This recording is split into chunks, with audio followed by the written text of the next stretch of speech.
Clouds around, but a promise of a really fine day later on, and top temperature of around 25 degrees. The pitch, a greyish look about it, perhaps some moisture under the surface, but Clive Lloyd, on winning the toss, had no hesitation in telling Kim Hughes that he would bat.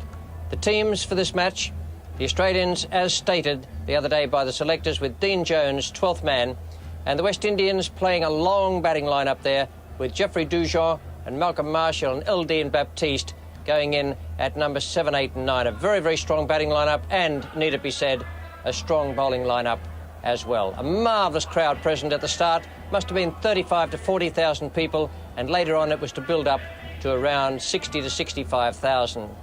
We pick up play now with the second ball of the day. Geoff Lawson is the bowler, and he's bowled a wide.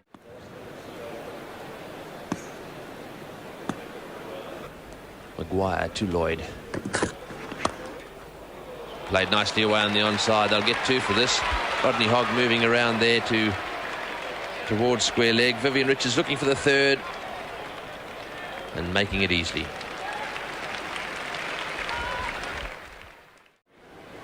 Clive Lloyd in tremendous form facing John Maguire. And he can also do that. Puts you back over your head as the bowler. Described by Rodney Marsh as the most dangerous man in limited over cricket, Clive Lloyd. And that's a pretty accurate appreciation from a man who has stood behind the stumps a lot of times whilst Lloyd has been playing these sort of strokes. Lloyd 16, Richards 18. 2 for 68 after 23 overs. And a big test now for young Greg Matthews. He replaces Maguire. But it's certainly got a bit of a chance. But don't bowl there. Oh, he's hit that beautifully. 9 runs coming from that over. It's 2 for 77. Rodney Hogg is the successful bowler, 2 for 16. Maguire has none for 15 from 4. And he's really clouted that one. It's right near border, but clearing his head. That's one of the problems with Clive Lloyd. He can hit them straight at the fieldsman and clear their head, no matter how big the ground.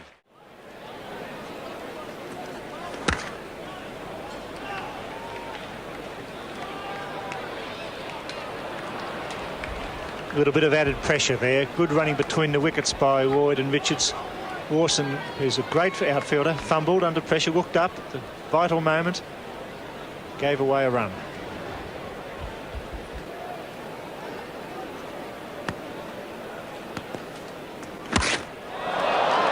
Deep square, Yallop put it down. He took a marvellous catch in the test in Adelaide, but there it's gone for 4, and that might be one the Australians regret for the rest of the day. And that was big disappointment for the Australian team, because with the white ball, he was placed out there for the big hit. Yallop made his ground well enough. At the last minute, didn't take it clearly.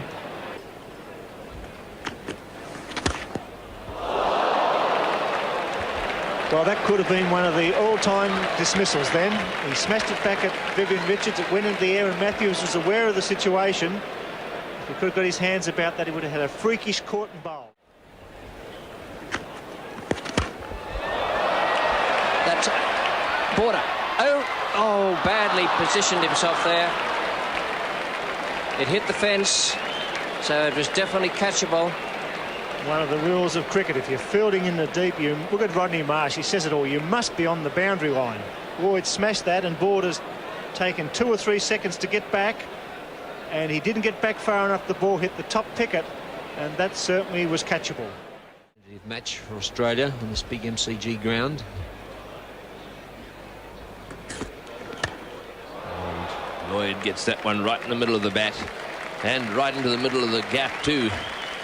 Dean Jones moving around, can't cut it off. That's 4 more to the West Indies, and the 150 is up. And great placement by big Clive Lloyd. Apparently Graham Yallop has a strained medial ligament, left knee. That one's hit high down the ground. This will be out. Rackerman's underneath it. He's gone. Clive Lloyd is out. Rackerman making no mistake there as Lloyd went down the wicket, tried to hit a 6 over deep long on, and succeeded in hitting it straight down Rackerman's slot. Lloyd's hard-hitting innings of 65 coming to an end. He wasn't quite to the pitch of the ball from Greg Matthews, and a good catch taken down there by big Carl Rackerman. No way known was that going to get beyond him. A big vital catch caught right in front of the eyes. So end of a very good innings by Clive Lloyd. He's out for 65. Caught Rackerman, bowled Matthews, and the West Indies now 6 for 173 in this 42nd over. Really getting them back online, and a score of 221 from 50 overs. Well, there's a nice challenge for the Australians. 222 to win at 4.4 per over, and that'll be no easy task against what is a very, very strong West Indies bowling lineup. The West Indies batting was uniformly good, particularly in the case of Richards and Lloyd. 53 to Richards and 65 to Lloyd. They were 2 for 34 when that pair came together, and they put on 103 in only 76 minutes. 28 to Baptiste and 21 to Gomes, Baptiste being not out, and their partnership was 47 in 29 minutes, and that made things really difficult as far as the Australians were concerned. The bowling figures for Australia, Hogg was the best with 3 for 29, a wicket each to Rackerman, Maguire and Matthews, and the problem for Australia may be that they could be with only 4 batsmen. Graham Yallop is injured. There's no certainty at the moment whether or not he's going to bat, and the injury came in the 34th over of the innings. Matthews was bowling to Vivian Richards, who was on 41. Well, it's a question now of whether or not Graham Yallop will be able to go out there at number 3 or, in fact, in any place in the Australian batting order. But if he can't, then he'll be sorely missed because there'll only be 4 full-time batsmen to help Kim Hughes along. We pick up play now. Make 221, the run rate needed by... Border faces Wayne Daniel.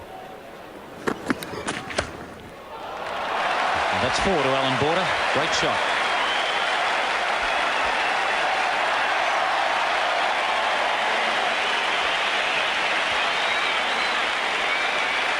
Alan Border's first boundary, and he must try and take hold of this West Indian attack because there's not a great deal to come after Matthews. That was a good shot off the back foot. Holding to Border.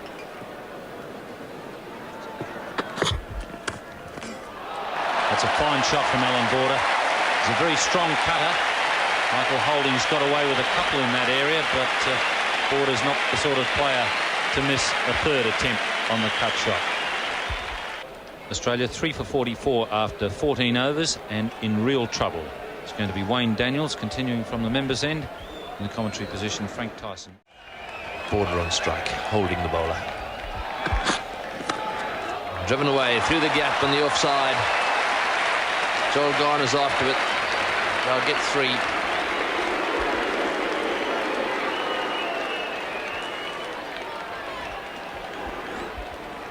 So Australia now 4 down for 81.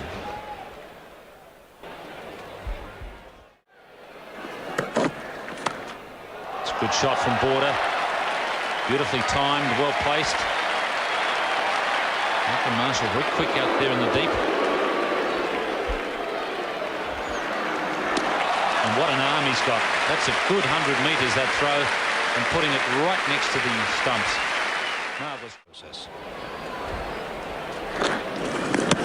Oh, and another chance there for Dujon, but he's just made a fumble, and Border is safely back.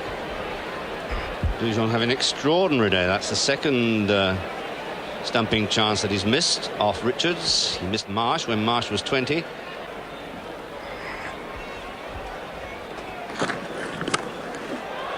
It's in the air, but wide of Larry Gomes.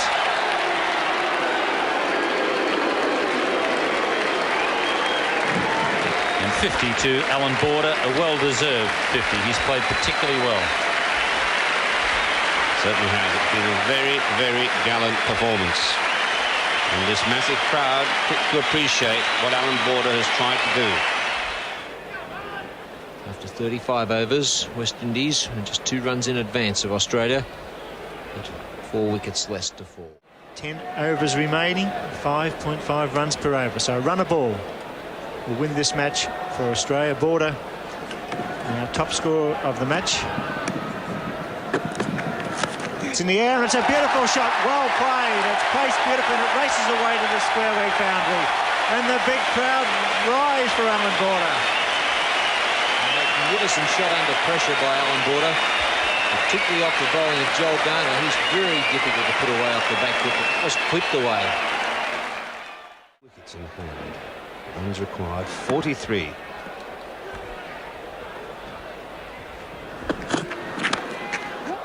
It's in the air, but safe. Matthews is looking for the second, and he's back. As Marshall begins another over. Clive Lloyd. Oh, there's trouble here if he picks it up. Oh, and that is a real mix-up between batsmen, and then eventually Joel Garner not able to pick the ball up. What a mess. There's an edge, but it doesn't carry to Dujon. They're going back for the second. There's a stumble, and he's got to be out. And the West Indies are safely home to victory. It was a ridiculous second run. There was never any chance that they were going to make it. And Clive Lloyd unhitches the glasses. And it's another day's work over for the captain, but he was the man who took the vital catch. Rackerman, the last Australian man out, run out. And what a double play was there, with Rackerman edging the ball, almost giving a catch to keeper Dujon. The ball going down there, deep, fine leg off the gloves of the keeper. Gomes sending that ball in on the half volley. A great take there by Dujon. And Rackerman literally miles out as the bails go down. Well, that was a brave effort from Graham Yallop, but I'm afraid his injury and the fact that 3 of the batsmen ran themselves out didn't do Australia any good at all. When you start off with only 5 batsmen plus Matthews and Marsh in the side, and then you sacrifice 3 of them to run-outs, then you really do set yourself a very, very difficult task. They finished 27 runs short on 194, and the story really is told in the loss of those first 4 wickets: Wessels, Hughes, Phillips and Matthews for only 44 runs. Alan Border, a superb innings of 84, 31 to Marsh, their partnership worth 64 in even time, and 2 good partnerships between Border and Hogg, 38 in 25 minutes, and Border and Yallop, 38 in 34. And full credit there to Graham Yallop for coming out to bat with an injury that will certainly keep him out of the day-night match in Sydney on Tuesday against Pakistan. 2 wickets to Marshall, 1 each to all the other bowlers, and Australia 27 runs short at the end. Player of the match was Vivian Richards for his batting, bowling and brilliant fielding, particularly the run-out of Kim Hughes, which was a superb effort. We move on now to Sydney for the day-night match on Tuesday. That game starts at 2:30. We look forward to having you with us on Nine's Wide World of Sports for the start of the telecast at 2:20. For the moment, good night.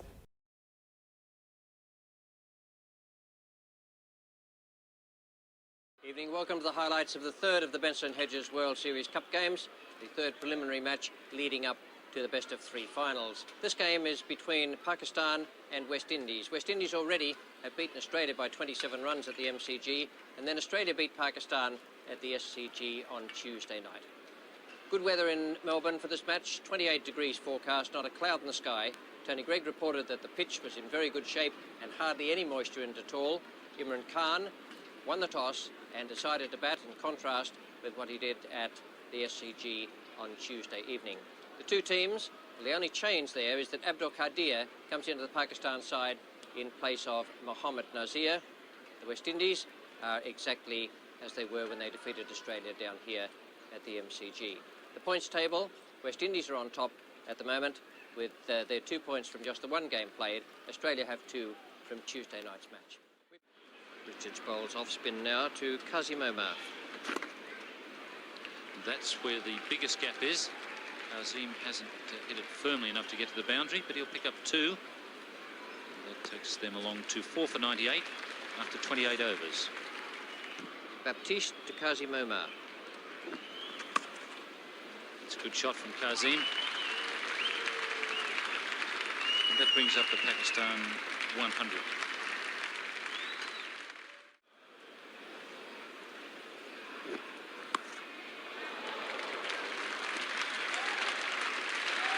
Good shot. Nice straight that from Kazim Omar. Baptiste just straying down leg side. Kazim Omar, as we've seen all summer, very strong off the pads. Flick of the wrist there and whip off the pads. Great effort by Marshall to try and get around and save it. And the Pakistan batsman getting a start. It's a good shot.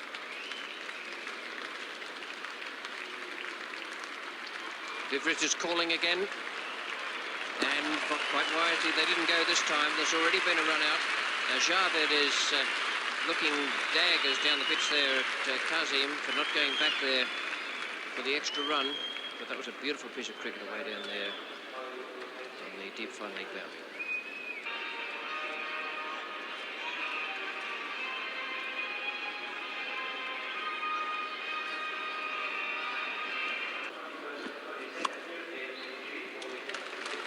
Good shot. Kazim Omar might just be about to run back to form. Don't mind turning blind, these fellas. And they're going for 3 runs on the West Indies' arms. It's a vital partnership for Pakistan. Me and Dad. Kazim well set now.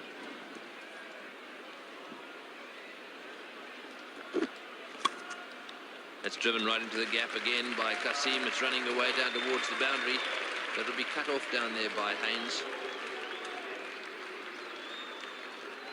The big West Indian throw. Good shot from Kasim. He's playing very positively. Kazim Omar, and he takes strike to Joel Garner. Ooh, and an attempted pull shot there, and Kasim's not comfortable.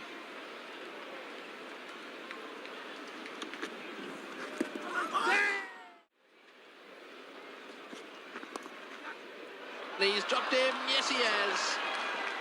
Wayne Daniel, the fieldsman there. That ball went around about head high to him. Hit him on the palms, went straight up, and for a second I thought he was going to catch it. Wayne Daniel.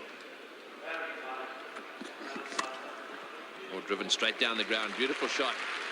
Baptiste coming around very quickly from mid-off. He cuts that one off. And so the Pakistanis have to settle for 2. Javed Miandad once again very quick between the wickets there, and he doesn't seem all that happy with the fact that Kasim only got himself 2 there. Kazim Omar once again getting that ball away on the onside, and it slipped through, and no it hasn't. Yes it has. Well, a break there for Pakistan. Well, a double whammy there, wasn't it? In this field, deflected away, and Clive Lloyd would be annoyed. There's 2 men protecting the backward square leg position, and he's not happy, and rightly so. Kazim Omar on 49, and that's his 50. It's been a good innings by him, a very valuable one. It's been a top innings. Dropped to the number 3 position. Number 5 has come in and played a very responsible innings. He's hot, he's been running between the wickets. He got struck a nasty blow by Joel Garner, but he's responded very well. Kazim Omar facing Wayne Daniel. Well, down the ground, good shot. He's not running for that one. It's 4. Well, that's exactly what I would have done if I'd have been Kazim Omar. I gave away the singles, I'd hit him straight down the ground for 4, and that's his 3rd boundary.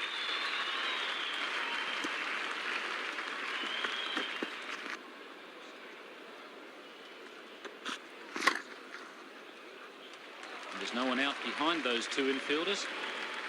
Clive Lloyd and Desmond Haynes, neither of them over keen to chase it. Field now steady. 95, the partnership between he and Miandad. That's a good shot, beautifully timed. That was an interesting piece of cricket. Holding realising that Kazim was consistently backing away outside the leg stump, attempting to hit him back over his head. Aimed a full toss well down the leg side, anticipating that Kazim would be there, but Kazim changed direction. Kazim Omar facing Wayne Daniel. That's a good delivery from Wayne Daniel. Finally getting the Yorker in the right spot. And that brings to an end a very good and entertaining innings from Kazim. Was indeed. full of initiative, this, correct in the early phases. Now trying to force the pace, he gets the absolutely perfect ball for the situation. The ball that just yorked him as he played back, trying to squirt that ball away on the offside. So a valiant innings, 69, comes to an end as Quasimodo is bowled by day. 6 for 196. So 6 for 196. That was a very good effort from Pakistan, 8 for 208, and West Indies have to score their 209 runs to win at a rate of 4.18 per over. Outstanding for Pakistan, Qasim Omar 69 and Javed Miandad 41, with Madassa making 31, and for West Indies holding 2 wickets, Garner Marshall, Daniel and Baptiste 1 each.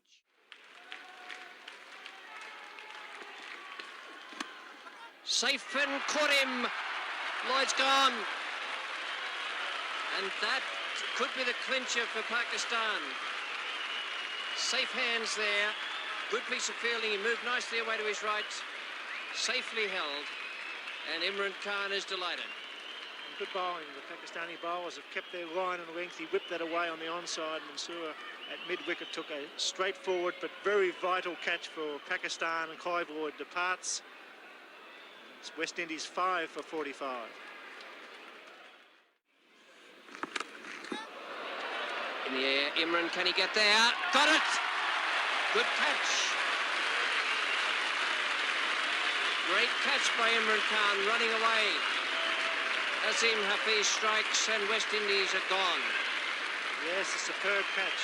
Never took his eyes off the ball. It was pulled away by Dujon. He didn't quite get hold of it.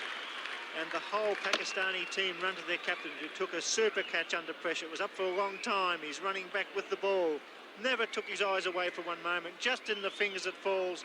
And Dujon departs, and probably the fate of the West Indies as well. 6 for 56. It's going to be Azeem. Baptiste in the air, he's gone, he's out. Mansoor at extra cover has taken the catch. And Baptiste on his way back to the pavilion. Well, that was the last nail in the coffin.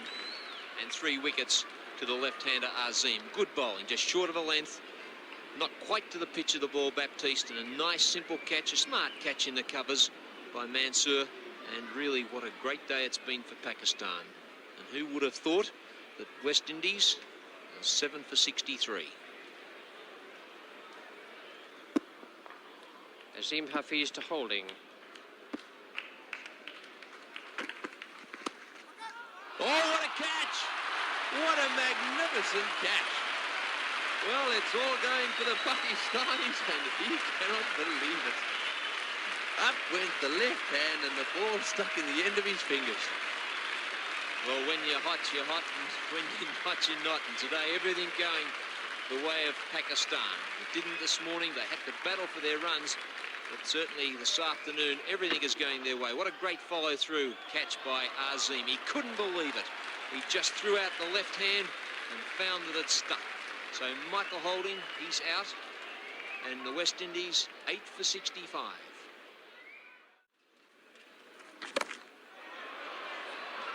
Sarfraz under it, experienced player, takes it nicely, perhaps with a little fumble right at the very end, but he caught it. And that's what matters to Pakistan. And their supporters rushing onto the field now. So a great win here for Pakistan. A superb effort, 8 for 208 they made. 111 for West Indies all out. A tremendous performance from the Pakistanis.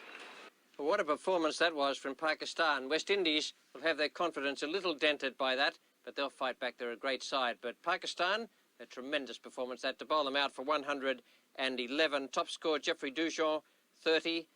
Joel Garner, 21. Malcolm Marshall, 20.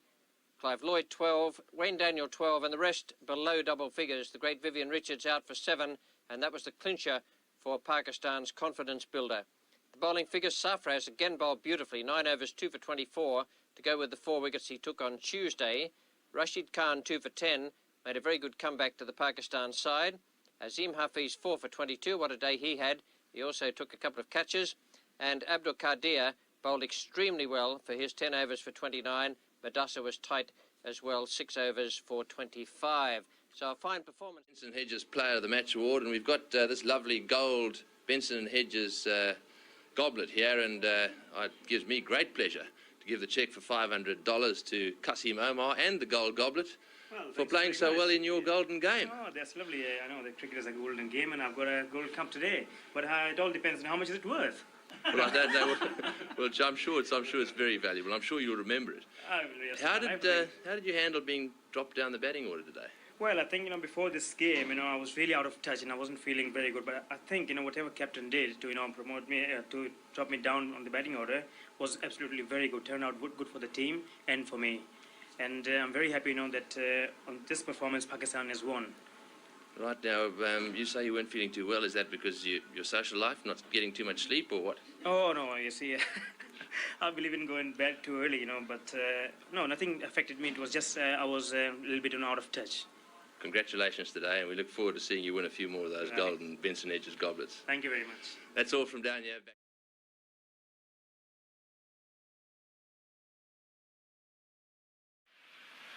A new Rackham over. 9 overs gone, 1 for 17. It was a good shot. Got that away nicely, and the ground slopes over in that part there. But they're going to look for 4.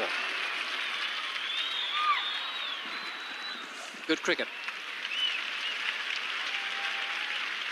Very, very good cricket. Hogg to Haynes. Nice shot. It's a long chase. There are 2 men after it, and neither will be able to get it. Beautifully hit away off his toes by Desmond Haynes. Yes, it was a very, very good stroke.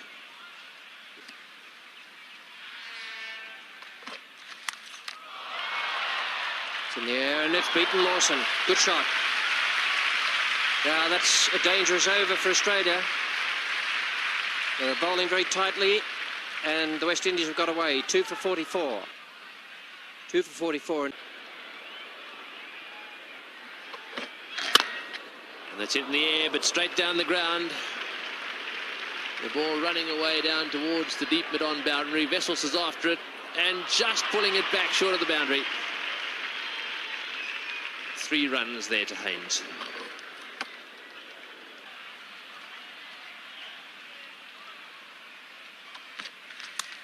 Once again, Desmond Haynes opening the face and running the ball down to third man. And Maclay having to move quite a long way to his left again. 2 more.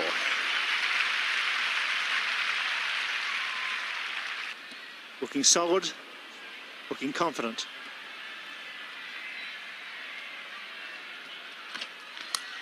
Well, once again, played away down there towards third man, this time getting 4. Well, that's magnificent batting there by Desmond Haynes, opening the face of the bat, playing the ball into the gaps. 3 for 73. Desmond Haynes on 38. Clive Lloyd. Haynes in the air, just beating the bowler Maguire, and safely away to the boundary.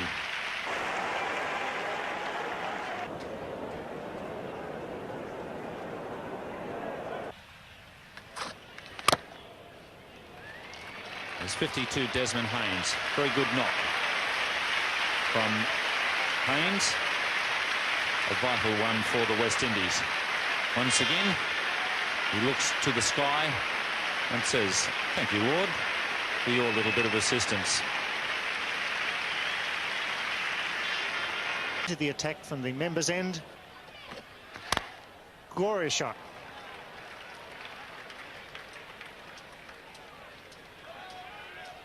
Alan Border, they're testing his arm, and they do it nicely. Well run, Clive Lloyd. Great judgment by Lloyd on that occasion.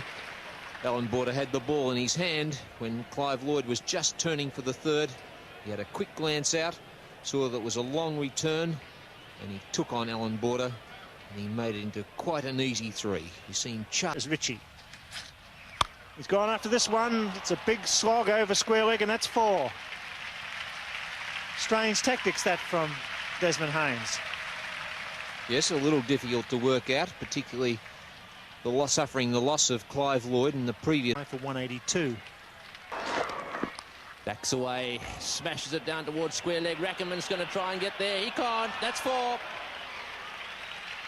Well placed. Haynes attempting a hook shot there, playing it very fine. Haynes on 99. Nicely played. That's 100, and is he happy? Desmond Haynes coming back for the second, board of the fieldsman, and that's been a superb innings. The first by a West Indian in the Benson Hedges World Series Cup at the Sydney Cricket Ground. And why shouldn't he be happy? A full house of 40,000 people, and he's played superbly. Applause from his teammates, a standing ovation, a tremendous knock. There was a lot of movement early. Haynes weathered the storm, and congratulations to Desmond Haynes. He's been out of form for several years, only averaged 17 in the test matches against India. He's come out here to Australia and he's played superbly today. And isn't he a happy man? Well played. Good luck to him. Hogg to Haynes. We smashed that way down into the outfield. One bounce into the crowd. That was a magnificent shot. Well, that's just about the shot of the day. He hit that like a bullet. It sped to the square leg boundary. No effort at all. Hogg's not slow. He was in position beautifully and just whipped it away, and it raced out to the boundary.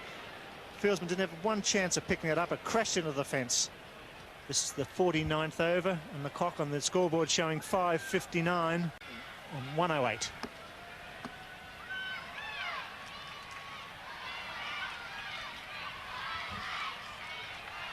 Lawson, the last ball of the innings, down the leg side to Marsh. He shies at the stumps. They've got themselves a single, so 223. That is a leg by. And that's the end of the West Indian innings, 223. They've lost 7 wickets in achieving that total, and they've scored those runs at 4.56. Jeff Lawson, 3 runs from 6 balls. Wayne Daniel, 2 for 20 from 8 overs. And Daniel following Lawson there, and a magnificent piece of fielding by Vivian Richards. What a job he's doing as captain. Picked up a wicket himself, a catch, and what a marvellous piece of work there from side on. He really is the best all-round fieldsman I've ever seen. Well, it had to come. Frustration for Lawson. He took Richards on and lost by a mile. Look at that, just one stump to aim at. And spot on. A magnificent piece of fielding by Vivian Richards, and that made Mel Johnson's task an easy one, that. So Australia really struggling now. 7 for 171, still needing 53 runs for victory. 40,000 spectators here at the Sydney Cricket Ground would be very disappointed with this. Yes, and one delivery remaining. One almighty hit, says the scoreboard.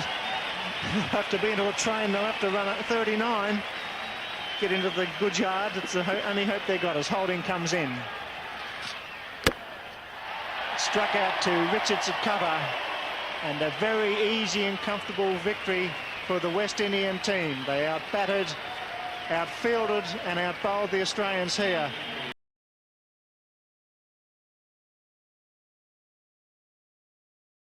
A vital match, this Benson Hedges World Series Cup game for all 3 teams in the competition. The game itself is between West Indies and Pakistan at the SCG, a day-night match starting at 2:30. And for the Australians, who are not actually taking part, they will be very keen to see West Indies knock off Pakistan, because the points table, as it stands at the moment, has West Indies on top with 6 points, and the Australians and Pakistanis, who have also played 4 games, each have 3 points. Team changes. Clive Lloyd is unavailable. He's still suffering the effects of that finger injury sustained in the day-night match the other day, and Joel Garner is also out, but in comes Malcolm Marshall, quite fit again and ready to bowl fast. For Pakistan, Abdul Qadir comes in. He troubled the West Indians with his leg spin down in Melbourne when Pakistan beat them the other day, and out goes Tahir Nakash. The pitch almost bare of grass, and Tony Greig told me when he came back to the commentary box that it looked as though it would be ideal for the side batting first. The toss went to Pakistan. Imran Khan, the call was correct, and he had no hesitation at all in taking first strike. We pick up play now with the second ball of the match. No runs on the board. Holding is coming into bowl. Well, and that's got to be very close. Yes, Bruce Martin has a good long look, and finally Michael Holding has got the LBW he's been looking for. Well, if the Pakistan players have been watching the replays, they should sum up from it that you've got to come forward today. There's no way known can you play back like that and expect to get away with it. We've seen several near close LBW decisions, and finally Bruce Martin judging one of the batsmen to be hit in front. So Madassa out, LBW to Michael Holding, and Pakistan 1 for 16. Very slippery.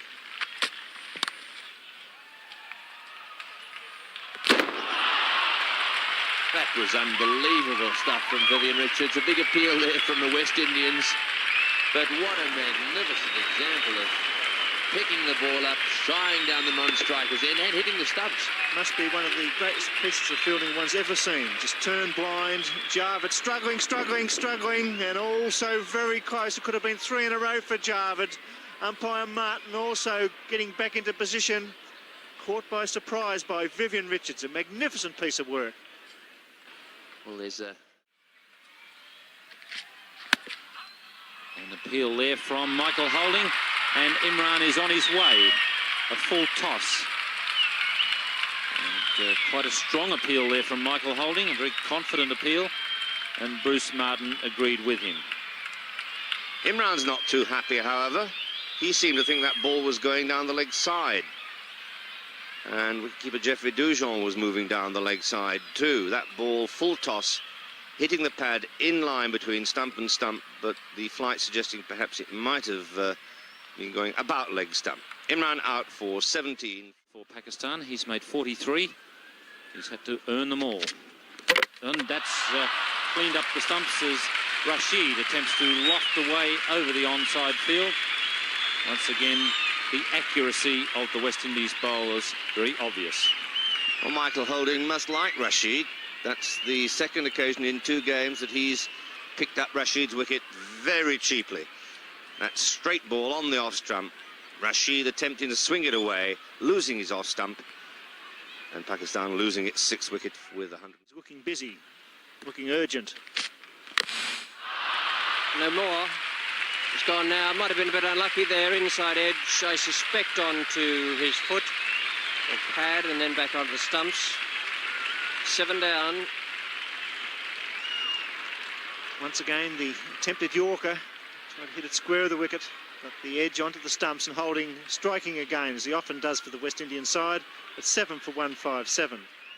As far as they did, 8 for 184, and at one stage I'd have bet anything against them reaching 175. So at least they've set the West Indies a decent target. That was a fine innings from Kazim Omar, 67 not out in 120 balls faced. He batted 153 minutes, which is a measure of how tight was the West Indian attack. 31 Javed Miandad, the next top scorer, 13 to Mohsin Khan and 17 to Imran Khan. But the batting certainly fell away, and that 184 was boosted by 31 extras. That's a lot, and Vivian Richards wouldn't have been too pleased about that, but he would have been happy with Michael Holding 4 for 26, and not so happy with Wayne Daniel 2 for 60, but Eldine Baptiste 1 for 25 would have pleased him immensely, and the great pleasure would have come from Malcolm Marshall's bowling. 6 overs, 4 maidens, 1 for 5, and he bowled really fast. So the rate 3.7 West Indies need, 185 runs. We pick up play now in the 3rd over. Azim to Richie Richardson. Shots. Beautiful stroke. Beautiful stroke by Richie Richardson. That certainly was. Classical straight drive. The ball over-pitched from Azim. And that stroke from Richardson just going past the bowler's stump on the opposite side to Azim.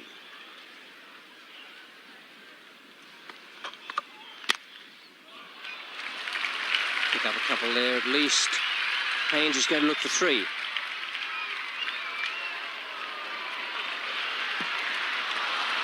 Good throw might have tested him. Javed Miandad had the length, but not the direction.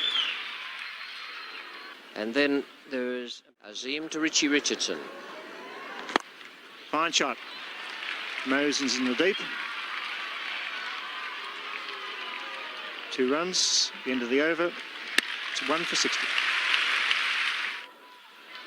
They are, however, See him to Richie Richardson. There's no ball called by umpire Peter McConnell. And that shot very well timed by Richie Richardson. And away to the boundary. And it was placed very well too. That's the second straight drive that he's played. And on both occasions, he's put it in exactly the same spot. Just on the edge of the return crease, on the opposite side of the wicket to the bowler.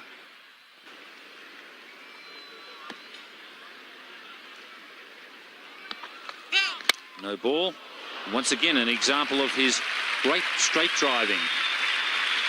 Oh, that was a classical stroke, that. It had the hallmark of class on it and the reflexes of youth, because Richardson picked that call up like lightning.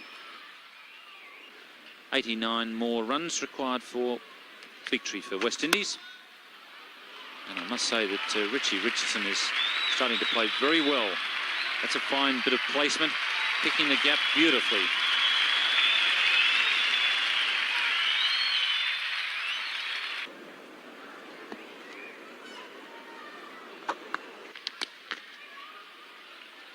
Richardson will be looking for 2 here. He's been very, very quick between the wickets. And he really does appear to be enjoying himself now in this top-class company. Good shot.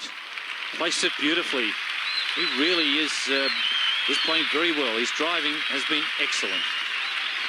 Well, if you really want to know what is meant by a West Indian cover drive, this is it.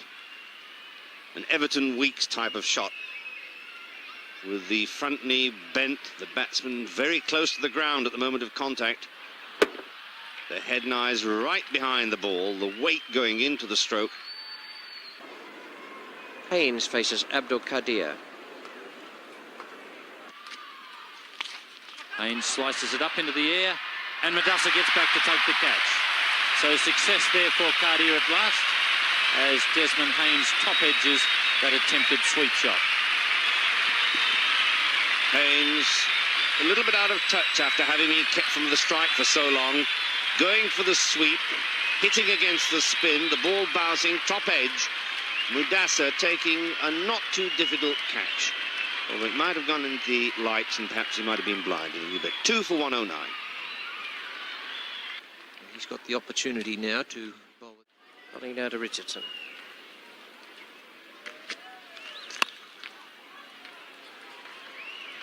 Just a single.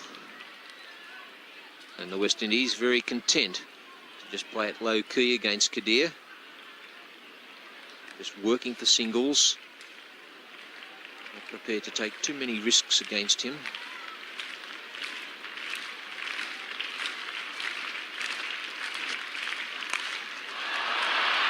Straight down, he's stroked. He's caught it. Well, what a terrible ball.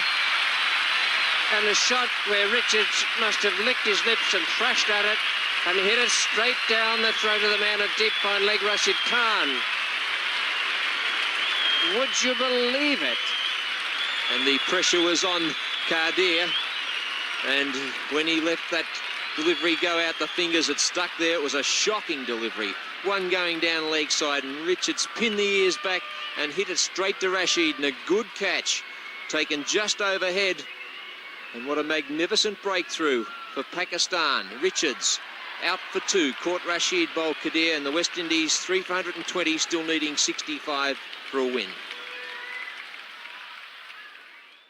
18 runs up on the Pakistan total.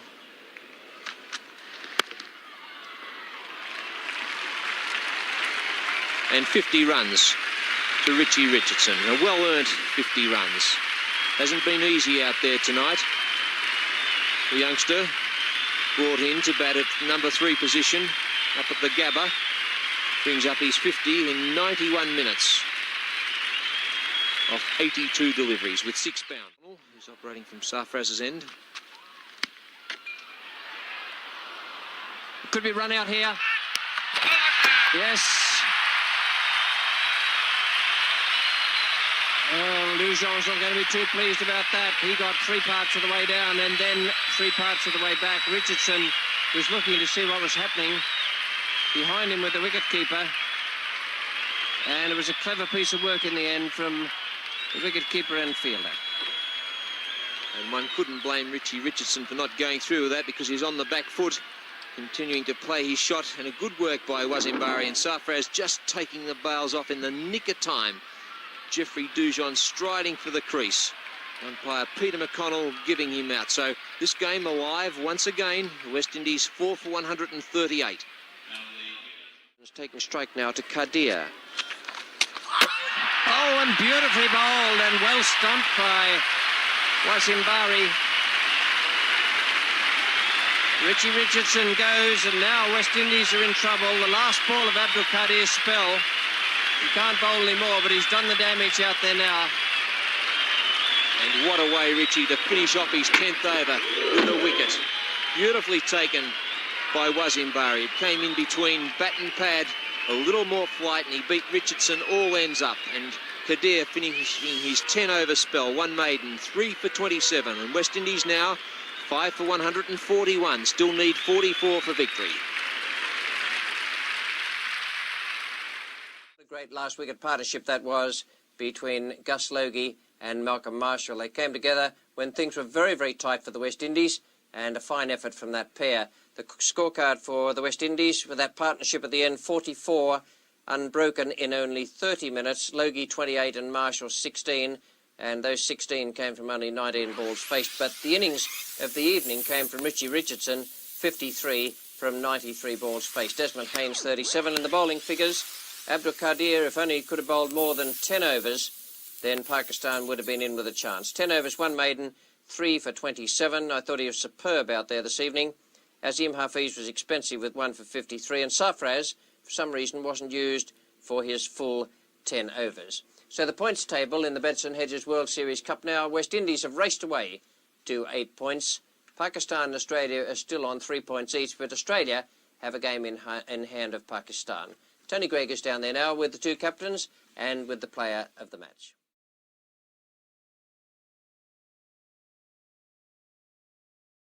As usual, very tight. Just a medium pacer. Bissell gets that away. Well played. It wasn't all that short. He was quickly back and he beat point. And the Pakistani medium pacer should know by now that Kepler Vessel's prime scoring positions are around about forward or backward point. Field changing over now for the left-handed Vessels. He also has 3 men on the onside, saving 1. The tactics so far have been to bowl in at his legs. Good shot. We haven't seen Vessels play that stroke very often this season. The bowlers have been concentrating, as Tony Greig says, around about leg stump. But not too often that one's been pulled out. There's a change out there. Ejaz has been brought in to bowl his off-spinners. He bowls right-arm off-spinners, and he's going to bowl from the members' end. Well, this is an adventurous decision because 15 overs haven't been bowled yet. So he's restricted in the number of outfielders he can have. And that's one of the problems where you're not allowed to have any outfielders until 15 overs have been bowled. He's got no protection behind that mid-on there.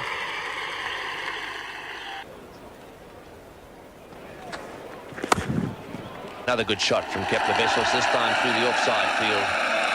Bisects mid-off an extra cover, down to the boundary for 4, and that brings up the 50 partnership. Ejaz to Richie. And he's got him. Yes, he has. Caught and bowled. That's good bowling by Ejaz. Richie deciding to come down the wicket on that occasion, driving firmly, and the ball not caught cleanly. A little fumble there, but he did hang on to it. A lot of space there. I suspect Richie was trying to go over the top and might have got a little bit too close to it. And grabbed it at the 5th attempt. Greg Ritchie's gone, and he almost dropped the bouncing one there as well. But he hasn't. He's picked up the first wicket for Pakistan, 1 for 57. Madassa Nazar now coming into bowl to Kim Hughes. He's given him out. LBW. Kim Hughes once again fails in the Vincent Hedges World Series Cup, and Madassa, the man who has struck. Hughes out for 5, 5 and 19 in previous innings, out here for a duck. Looked at first glance that he played across it, and very much so, aiming that, well, that looked absolutely plumb. But aiming it away through mid-wicket from a ball that pitched outside off stump, and looked to me as though it would have hit middle. First baller for Kim Hughes, and suddenly Australia, from coasting along at none for 57, have 2 for 58. Yeah, they're 75 and struggling. And that's the sort of stroke Kepler Wessels will have to play to catch up on his run rate. His personal rate has dropped well behind what it should be. We're into the 25th over.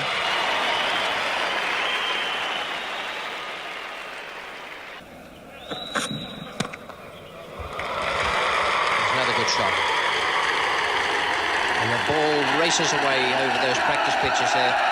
You think you've got it, you bend down for it, look up, and the thing's rattling into the fence.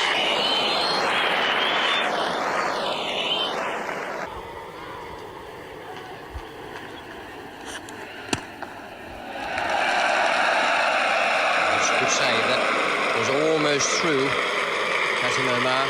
And Kepler Wessels goes on to 50. He really has moved along this over, but he had to. He was getting well behind with his run rate. He's up there now, 50 from 82 balls, and he's fought back well. Ejaz to Wessels. It's a good shot. Not much gap there because there's a man in at mid-wicket. And a man at mid-on. There must have only been 2 or 3 yards there. Wessels has got it going.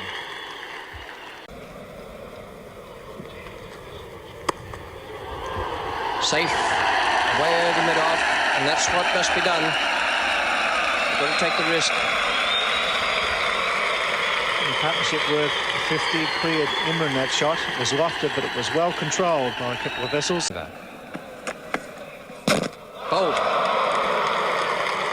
And that's the penalty they're paying for having gone so slow a little while ago. They now have to start playing the wrong shots just to try and pick up extra runs. Frustration for Alan Border. Azim coming from off to leg, took the middle stump as Border tried to whip it through mid-wicket, and that's a valuable wicket for Pakistan. They needed to break this partnership, and it's now 3 for 116. Abdul Qadir to Wessels. Good shot. They've taken the man away from deep cover, and Wessels is going to profit from that to the extent of 4 runs. Good shot.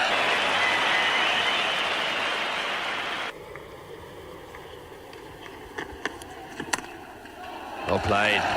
Right into the gap. That ball racing away down to backward point. This will be 4. Good shot by Kepler Wessels. Azim every now and again bowls one just short outside off stump, and this time batting down the order. He's just taken guard and he's replaced Kepler Wessels. He's going to have to face Abdul Qadir. It's gone high in the air, and that'll just get past Javed and into the boundary, bringing up the Australian 150.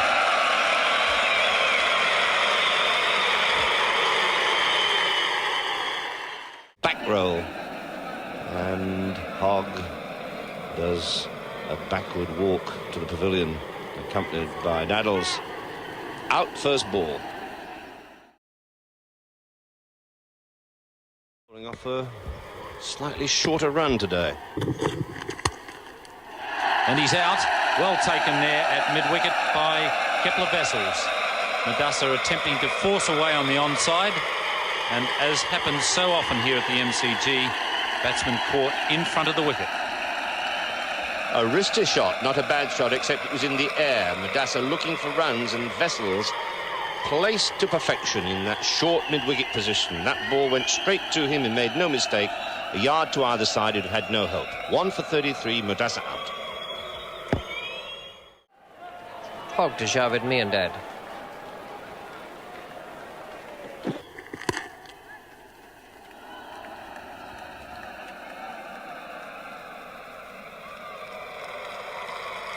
Well, that's good running from Mohsin Khan. A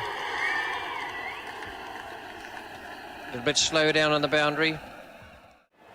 Couple of Vessels to Javed Miandad.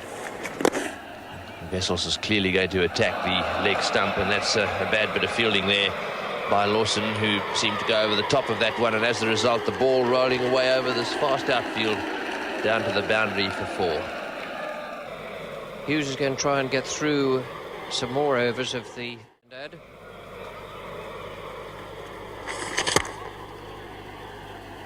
Hughes sensibly is allowing the single. He has 4 men on the boundary for Border, and Border is trying very, very hard to bowl straight at offs to Javed Miandad.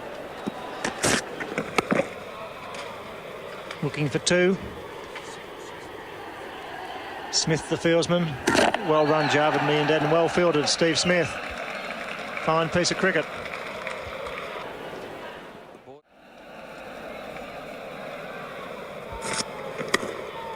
Just knocks down a caught and bowl chance, and at this stage we have a change in the commentary team. It's Frank Tyson and Ian Chappell. Javed trying to drive on the rise, and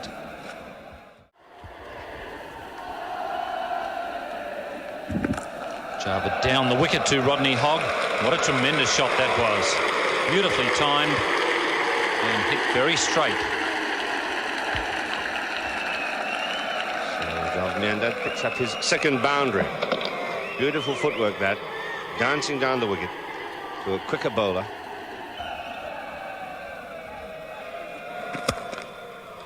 It's a good shot from Javed. He's picked the gap. Nice timing. And his second boundary in this over. And Pakistan still, however, 25 runs behind in that comparison. He's got him this time. There's no missing the stumps on this occasion. And Rodney Hogg, with some accurate bowling, has picked up another wicket. Yes, a deflection there. He just did not look very happy against the ball that pitched and came back into him, and that ball just flicked the top of his pad en route to taking the leg bail. And Ijaz, insecure on leg stump, makes his way to the pavilion. 6 for 124. And Pakistan not going like a winner at the moment. 7.18 they require. An edge from Javed, and that's a boundary, something that they need desperately, and that brings up Javed's 50. Well,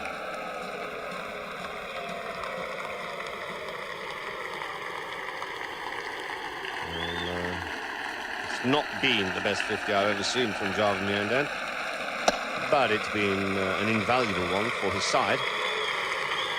That was a pretty educated edge. He went for that square drive.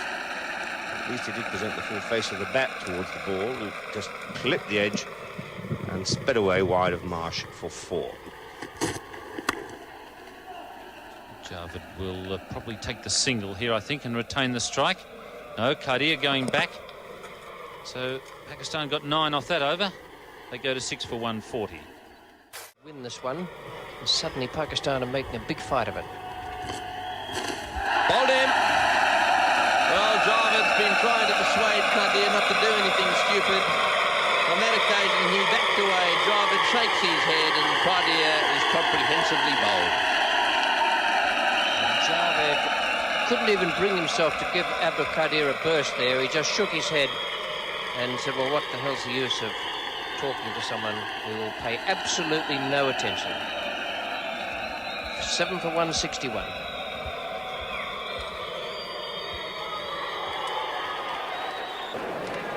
Hogg to Javed Miandad. He's bowled him. Well, Javed Miandad on that occasion moving back and trying to hit the ball over the top of extra cover is bowled by Rodney Hogg, and what an over this is turning out to be for Australia. That's the clincher. Great effort from Rodney Hogg and a fine innings from Sharvit Leondad. He's played really well out there today. Almost a lone hand. And that was a good Yorker. Or made into Yorker by Sharvit Leondad. It just underlines how important it is to play straight rather than across in all games. 8 for 162.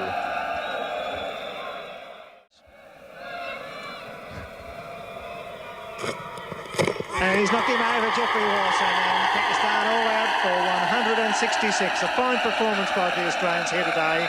Only defending 209 runs. They bowled very well indeed, and the delighted captain supports the two bowlers who did a great job, Vessels and Border.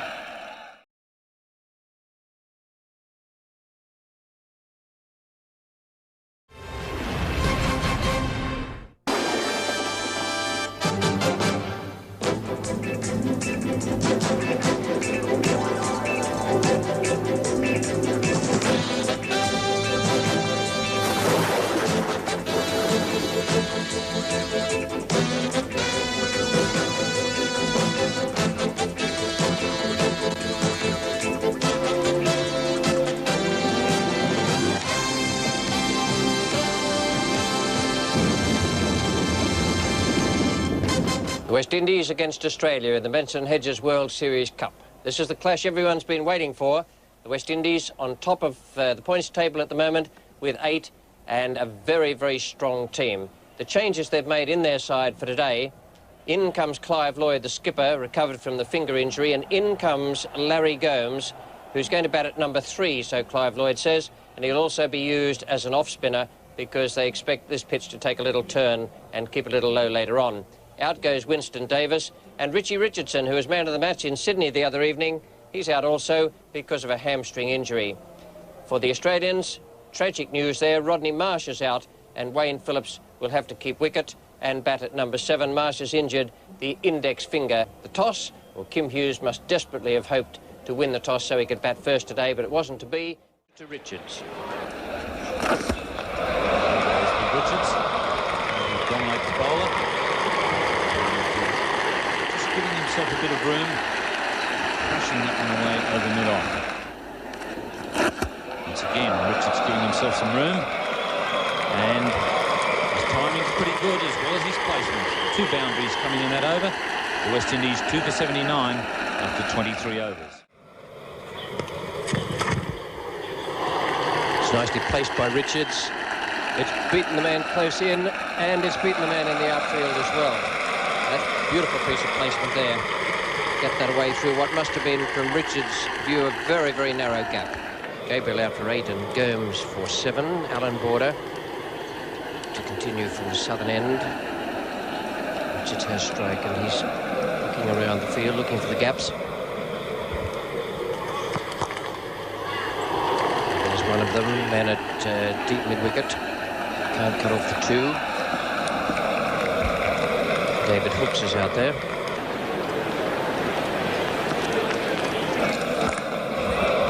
Hooks again out at deep mid-wicket. He'll have to be quick and can't do it. There's a lovely shot from Richards. Good footwork and perfect timing and placement.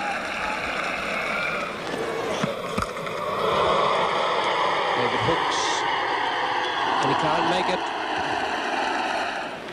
Maguire to Richards. Going for the quick single. That's his 50. A big cheer from this monstrous crowd. And Vivian Richards has completed a half-century.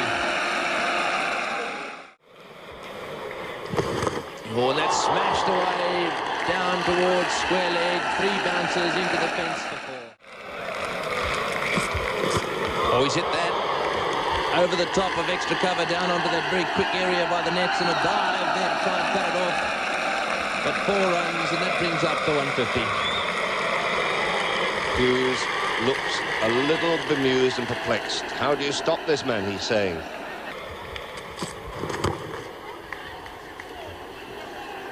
Get one for sure. Might come back for the second. Yes, Lloyd's coming back. Richie's got it. He's down on wrong end, and Lloyd scampering back, but the ball has gone to the bowler's end, and Richards has a little giggle down the other end. Maguire to Richards. He's hit that way down towards deep mid-wicket, but once again, just wide of the fieldsman there, and that's his 8th boundary. That's in the air too, but hit so flat and so hard, and it's 4 again. Vivian Richards fairly murdered that. They're going to get 220. It's just a matter of how much they can push over the 220 mark.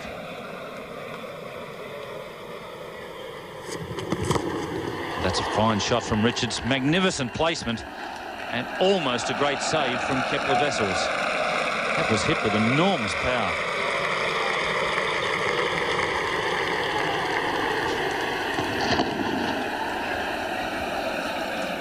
For getting to Wessels on the second bounce, he almost dragged it back. One after 44 overs. Slower ball there from Jeff Lawson, and well picked by Viv Richards, and even more importantly, well hit. 11 boundaries now for Viv. That's good placement once again from Viv Richards. And it's going to beat Rodney Hogg into the boundary. Beautifully timed shot.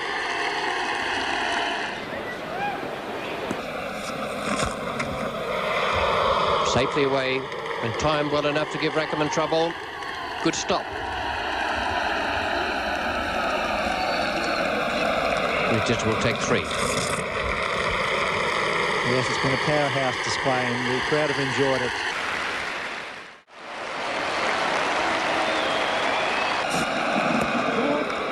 There it is, 100 for Vivian Richards, and this great crowd rise to the master batsman. Finest player in the world at the moment, Vivian Richards, and he's provided some marvellous entertainment here at the MCG today.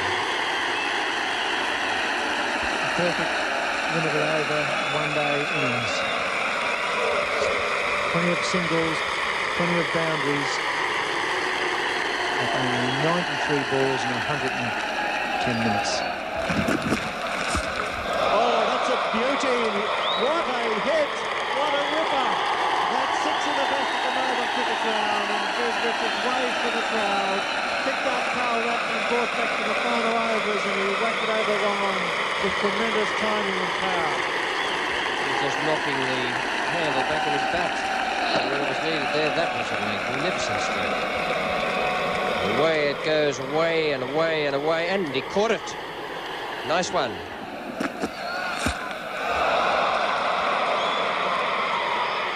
Well done.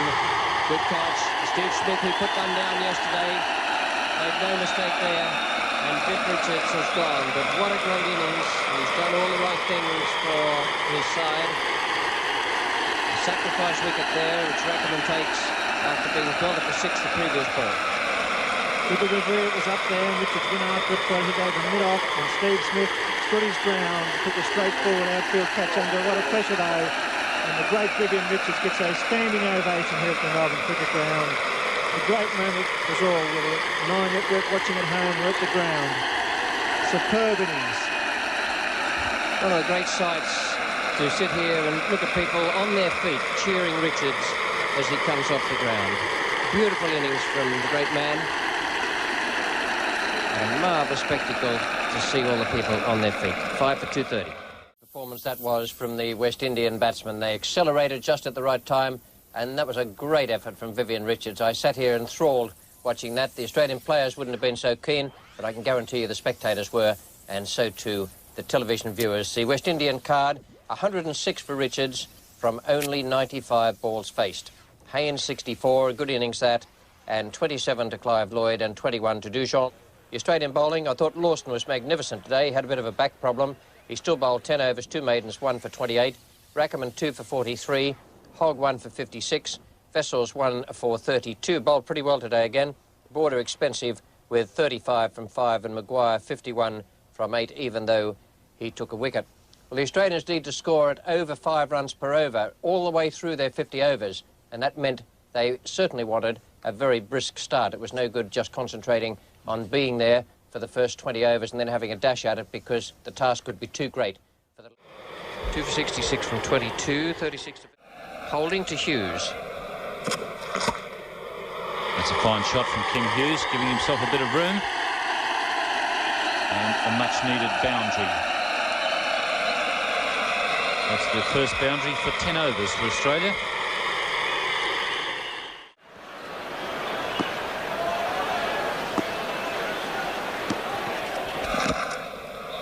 An in-swinging Yorker there from Michael Holding. Well placed by Kim Hughes as they get back for the second.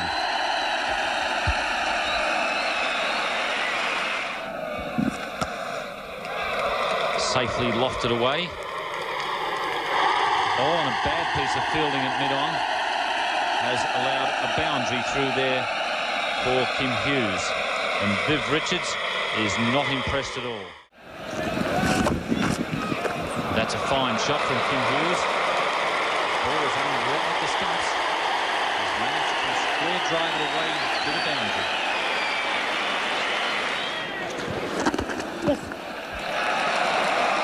Roger Harper is away at mid-wicket. And that brings up a very good half-century for the Australian captain.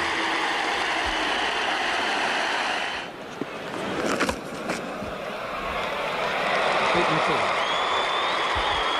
After running away down to third man, Gabriel after it. They'll get three. The crowd loving this. It's good running between the Australians. 7 runs coming from that over. Down the wicket he goes, over the top, and he's gone. Oh, he's gone!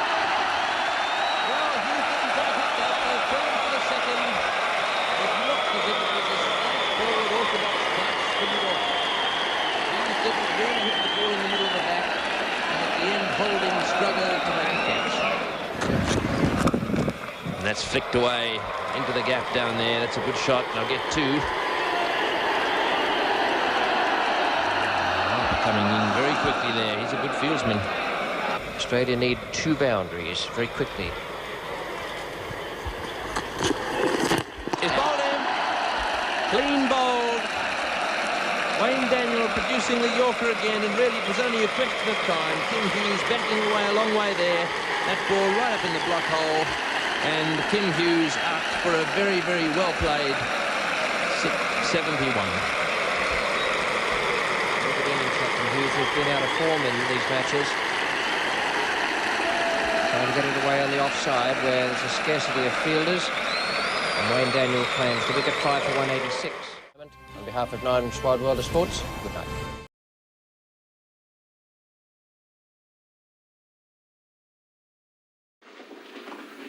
What a vital game this is, the Benson Hedges World Series Cup game at the Sydney Cricket Ground, a day-night match between Australia and Pakistan, with both teams desperate for points to move up the table. The West Indies so far have 10 points from their matches.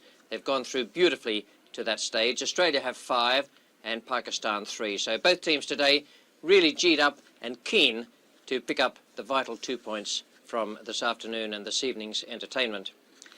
There are problems for both of them, I'm afraid, because injuries and illnesses have hit Pakistan even worse than has been the case with Australia.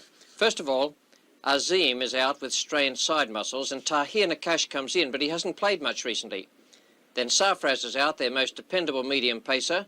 So too Mansour Akhtar, he goes to 12th man. And Wasim Raja comes in. That's a selection ploy to use another leg spinner after Abdul Qadir's success. And out also is Wasim Bari, who is ill. In comes Ashraf Ali. He hasn't kept wickets very much on this tour, but he's expected to do a job out there for Imran this afternoon and this evening. For Australia, out goes David Hooks. In comes Rodney Marsh, and Dean Jones is the 12th man. The pitch looked very good. No great amount of grass on it. It looked as though to be a batting paradise, in fact. And Kim Hughes had no hesitation when he won the toss on deciding Australia would bat first and that Pakistan would have to chase runs under the lights. We pick up play now in the 3rd over. Rashid Khan is the bowler. He's coming into bowl to Smith, who's on 1, and your commentator is Ian Chappell. With him is Keith Stackpole. It's a fine shot from Steve Smith. Imran is fielding wide at mid-on, and Steve Smith taking the opportunity to hit straight down the ground and bring up the first boundary of the innings. Very good crowd in here at the SCG and enjoying the sunshine.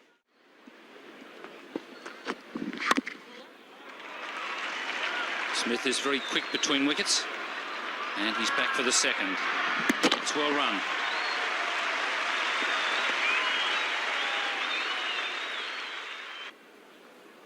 Tahir Nakash, and he's bowling to Kepler Vessels.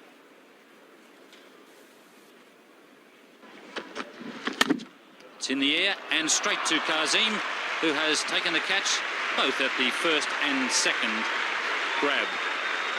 So Kepler Vessels falling to the bowling of Tahir Nakash.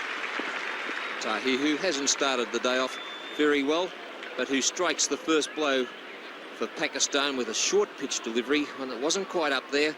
Kepler Vessels looking for the drive. Not a great deal of movement of foot, but a good catch by Kazim out in the covers. And an elated Kazim. And good breakthrough too for Pakistan, because Kepler Vessels has been scoring a lot of runs against Pakistan lately, and they've got him out in this 6th over in Australia, 1 for 17.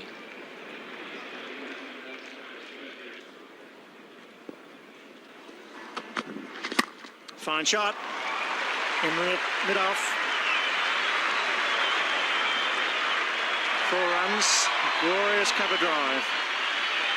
Smith getting to the pitch of the half volley and putting it away.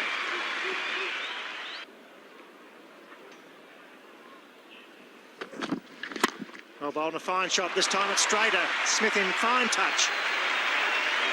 First the cover drive and then the straight off drive. That's a beautiful shot and just what the doctor ordered.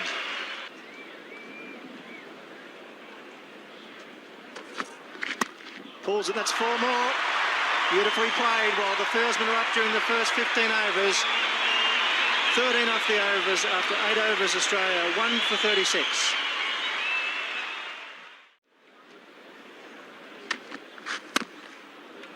Mosen at cover, oh, beaten by the bounce. Very anxious to get across, Mosen Khan. Misjudged the bounce. And they've run 4. Tremendous running by Steve Smith, and the big crowd here at the Sydney Cricket Ground really pleased with his performance today. Richie giving him support, but it's Steve Smith. He's setting the pace out there. Tremendous running.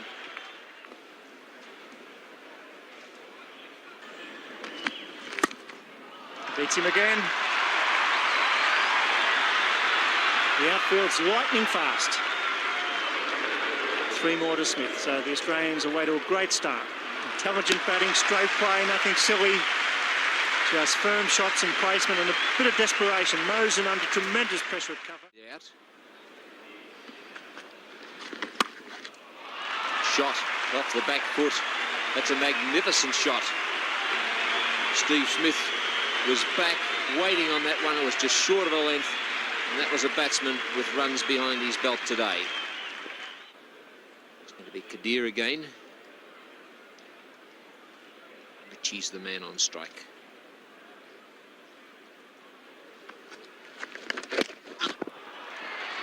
That brings a great deal of joy to any old leg spinner sitting in a commentary box, I can tell you. It's a beautiful piece of deception.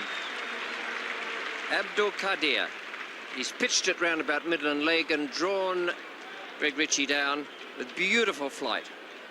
And well taken too by Ashraf Ali, getting the gloves, and that one spun quite appreciably, and he whipped the bails off in delight. And that was a very good delivery, a lot of spin in that ball.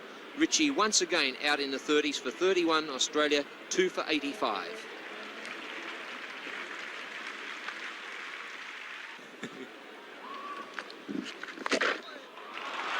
Endeavour to bowl Steve Smith around his legs there, behind his pads, but beautifully struck away by the young man.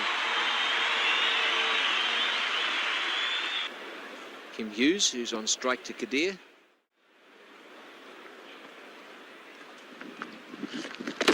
Oh, beautiful bogey. Well, there's a turning pitch out there, and Imran Khan has put his faith in Abdul Qadir. The wicket-keeper's not picking which way they're spinning, and neither is the batsman. And I can remember Kadir wrapping up Kim Hughes in similar fashion in the first test in Perth. And that was a beautiful delivery. Not only the fact that it turned back, but it beat him in flight. And suddenly, Pakistan, they're back into this game with the fall of 2 quick wickets, and Australia now 3 for 97.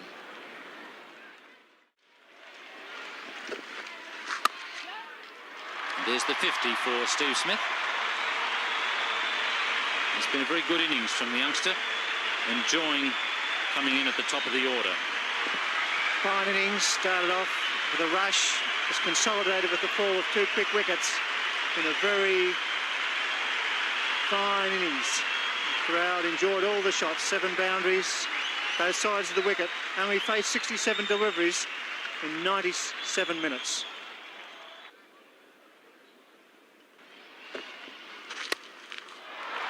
Good shot from Steve Smith, picking the gap beautifully, and 8 runs coming up in that over as Australia moved to 113.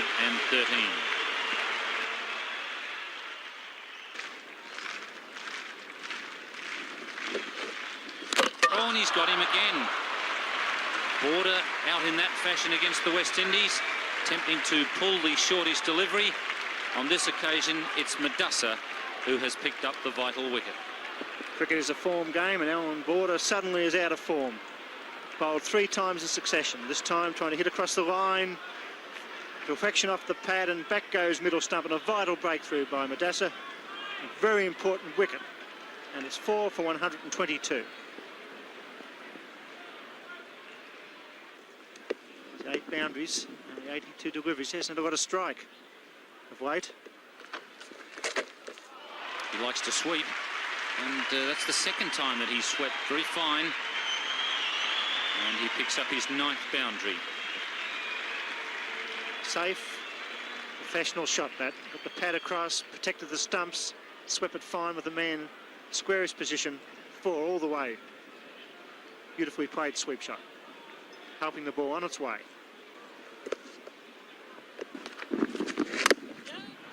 That's a good shot, the late cut. Tahir gets quite a chase. Smith upping the run rates, 7 runs off this over to date. And where we once down to 4.33. Good shot. Beautiful stroke from Smith. He was very quickly onto that. It wasn't all that short, actually. That 4 brings up the 150, and Imran Khan has his hands on his hips.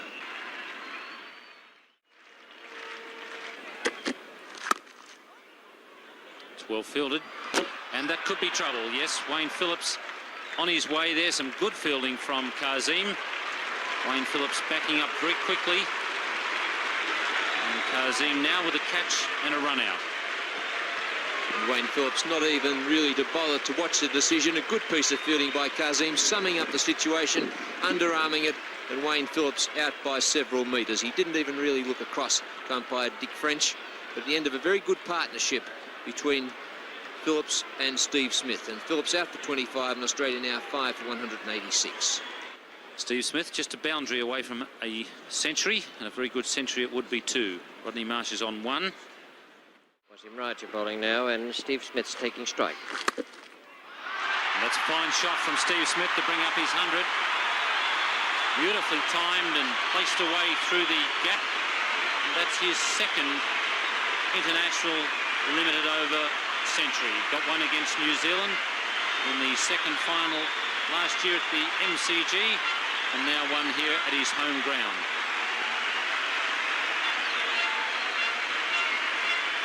And in front of his home crowd, 100 runs in only 178 minutes off 126 balls, and that's a tremendous strike rate for an opening batsman. Smith goes high over mid-off. Javed has just been brought up from there.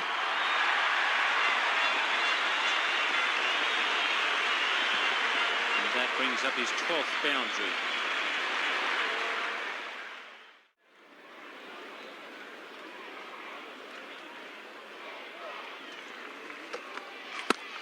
Got that, there's a man down there, Kadir, he's under it, and he's caught it.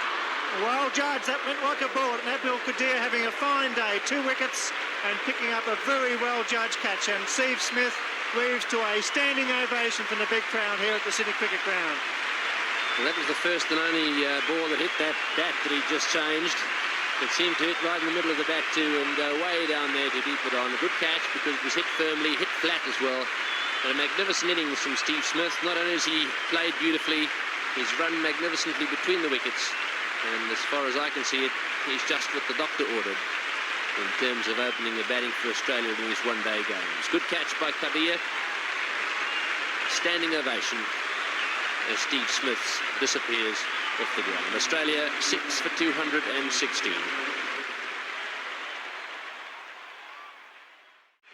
Not out 7, and a good performance in the end by Pakistan, because at one stage they were looking 270 to 330 runs down the drain.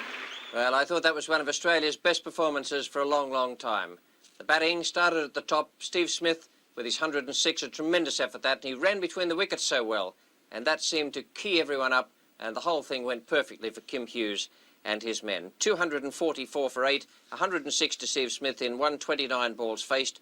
Greg Ritchie 31, Phillips 25, and Marsh a hard-hitting 20 off 18 deliveries. And the Pakistan bowling figures, the outstanding bowler Abdul Qadir 3 for 42 in 9 overs. Why he didn't bowl the 10th, I'm not quite sure. A single wicket to Rashid Khan and Madassa, and 2 to Tahir Nakash. So the rate needed was just under 5 runs per over when Pakistan started. Here's the most expensive figures. The rest of them all very tidy.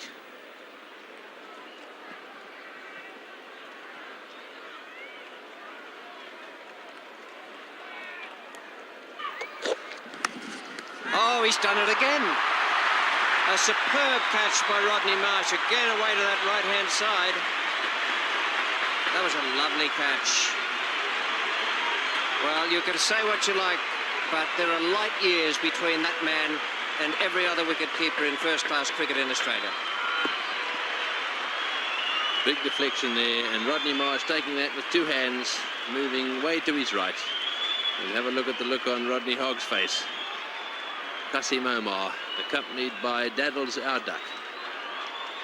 Back to the Pakistani dressing room.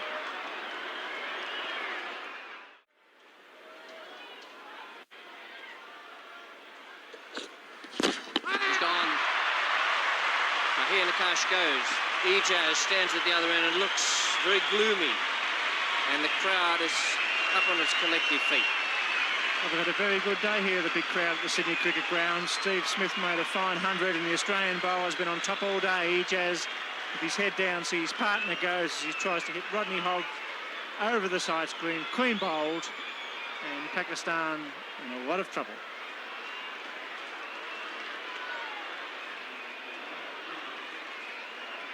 There's been a few of them today. Tahir bowled Hogg without score. Oh, and that's taken. He's gone. Qadir out, caught by Rodney Marsh. Hogg the bowler. And the Pakistanis go deeper into trouble. And what a night it's been for Rodney Marsh. 3 catches and a stumping, and dismissing Abdul Qadir. Looking for the guide down through that vacant slip area. Got a good healthy edge, and Rodney Marsh getting everything behind it gives Rodney Hogg another wicket. So Pakistan now languishing at 8 for 120. 8 for 129. Rodney Hogg bowling his last over. And he's bowled him. Well, he really has beaten them all for pace. That's 4 for 34, his figures. Top bowling by Rodney Hogg.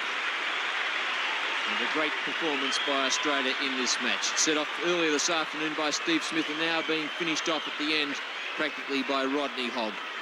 That off-cutter coming between the bat and pad of Ijaz, and Rodney Hogg picking up his 4th victim. So Ijaz out for 14, bowled Hogg, and Pakistan. From the Australians there to bowl out Pakistan in that way. The fast bowlers did wonderfully well, and Vessels did his job once again. 157 Pakistan. Top score there of Imran coming in at number 3 and making 41, and Wasim Raja brought back to the side 32. The outstanding bowling figures for Australia, 4 for 37 from Rodney Hogg. Player of the match was Steve Smith, and he thoroughly deserved it for that 106. The points table, the Benson Hedges World Series Cup points table, West Indies are 10, Australia 7, and Pakistan still on 3, and West Indies have a game in hand of those other 2 teams. So we turn now to Adelaide, to the triple header at the weekend, for which all tickets have been sold for the Sunday clash between Australia and the West Indies. Still plenty available in general admission for the Saturday and the Monday. We look forward to having you with us on commentary for those 3 games in Adelaide at the weekend. For the moment, on behalf of Nine's Wide World of Sports, it's good night.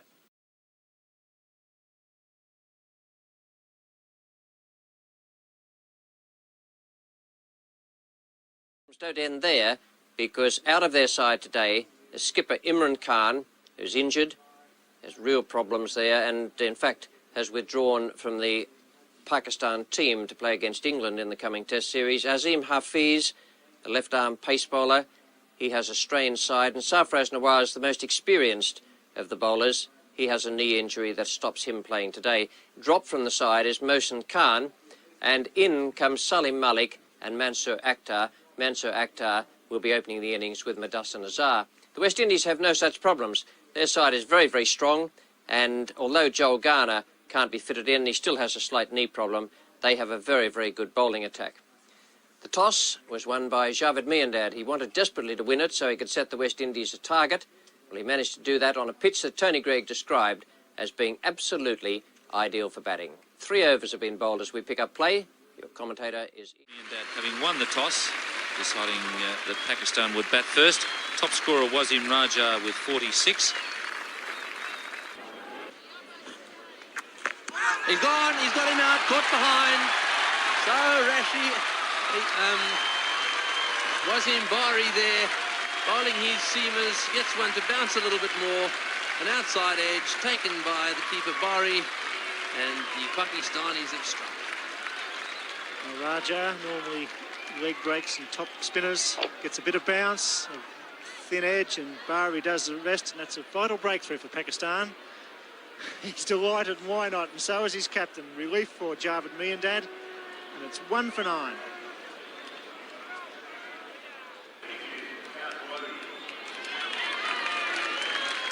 Augustine Logie striding out to bat at number 3. That's in the air and wide of Tahir. So the Pakistan team definitely trying to set Logie up for a catch at deep backward square leg. And it could prove to be, I think, an expensive business. Rashid pitching short again, and Logie showing that he's a superb striker of that stroke. That's high in the air, and Javed is the man underneath it, and he's taken the catch. So that's a well-planned wicket there for Pakistan. They worked very hard on that one, and I must say that Javed is going about his captaincy job in a very aggressive manner. Certainly is, and that was rather extraordinary that Gus Logie took up the challenge with such enthusiasm. He knew the men were there for the catch, yet he still persisted in playing this, which must be one of his favourite strokes. It was a bad stroke that. It was too wide, too far outside the off stump. He couldn't get it over to the leg side, got a top edge, up into the air it went, into the safe hands of Javed Miandad. So Logie is out, West Indies 2 for 28. 2 for 32 after... It's in the air, but Tahir didn't even have time to get the hands up. Only after the ball had gone past, he put his hands on his head. Brings up the 50 for the West Indies. Kadir to Gabriel. Oh, it's a good delivery, well bowled, Kadir. The wrong-un, and Richard Gabriel didn't see that one at all. Getting back in a position to cut the leg break, but a leg break it wasn't. As Richard Gabriel found out to his cost. There are a lot of people who can't pick Kadir's wrong-un, and that was an absolutely beautiful ball coming back a matter of a foot. As Gabriel tried to make room for himself to cut the ball, paid the penalty, was bowled out for 10, and the third wicket is down for 52. Done today seems to have come off. Oh, and a big appeal there for caught behind. He's given him out. Larry Gomes out. Caught behind. He knows he's gone to. So Mudassir, who does it so often for them, strikes for Pakistan. And just a faint tickle off the bat. And for a moment it appeared as though it wasn't going to carry through to Wasim Bari. Larry Gomes very strong on that onside. Gets a lot of runs down there. Just flicked it. And Bari across. Umpire Dick French. No hesitation. He had a good view of that one, and that's a vital breakthrough for Pakistan, and the West Indies, they're struggling at 4 for 59. Abdul Qadir bowls now to Richards. Well bowled. That's in the air, and it's going to be out. He's got him. He's gone. Up go the hands of the Pakistanis. The Richards succumbing to the pressure there. Great captaincy by Javed Miandad. Magnificent bowling by Qadir, and no mistake in the catch. And full credit both to Qadir and to Javed. Javed prepared to take the gamble and beautifully bowled by the leg spinner. And Viv Richards, the great Viv Richards, falling for the trap. Tried to smash Javed out of that position, hit it in the air, went straight down the fieldsman's throat, down at deep mid-off, and a beautiful piece of work by the Pakistanis. And they're right in this game now, so Viv Richards out for 18, caught Mansour down at deep mid-off the bowling of Qadir, and a beautiful piece of bowling, plus a great piece of captaincy.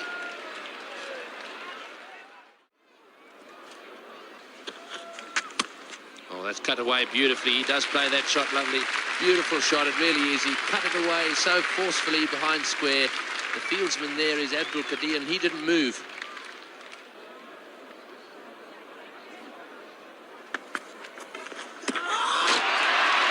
Well, what a beautiful piece of bowling. Reminiscent of the other evening when Ritchie and Lawson felled him. What a spell of leg spin.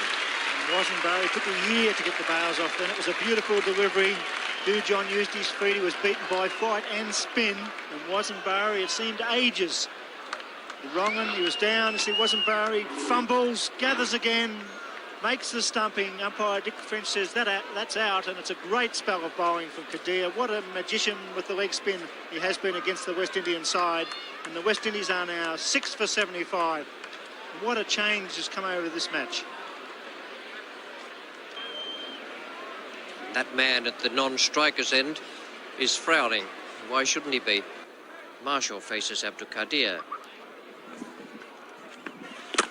He's thrown it up and he's put it away. He gambled and lost on that occasion. A beautiful cover drive from Marshall. Malcolm Marshall showing that he's got a shot or two in his book. It's a very even contest.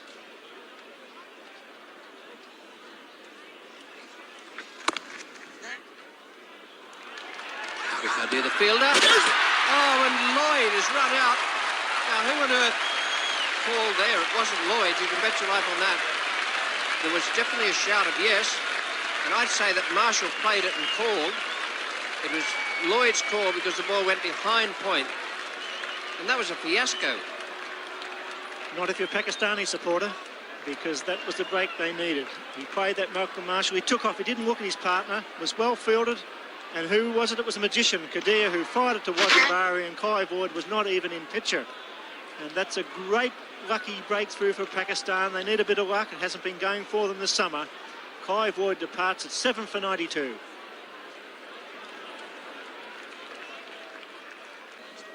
Madassa to Marshall. It was a good shot. A beautiful stroke, that, and no desperation out there. That was a weak piece of fielding.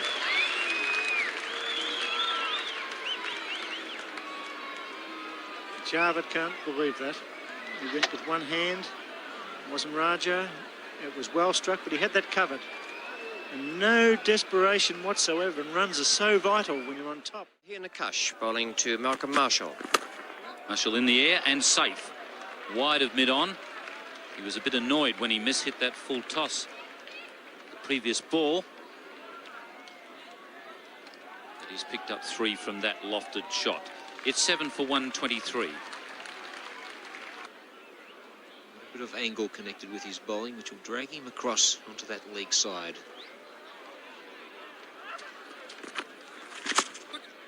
It's in the air, but wide of Qadir, and timed well enough to go to the long boundary down there at mid-off.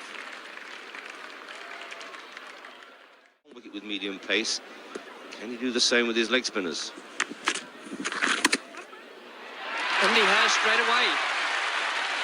Straight away, Wasim Raja strikes with the leg break. Baptiste is out. Forward at point. and they're back in the game again. Rashid Khan, the man at point, taking the catch. Quite a simple one. Well, how Wasim Raja must love this Adelaide Oval. Good fortune smiles upon him as Baptiste cuts the ball away to the backward point area, and Eldin Baptiste is caught out for 24. Javed Miandad shuffles his forces around the field, set his field very...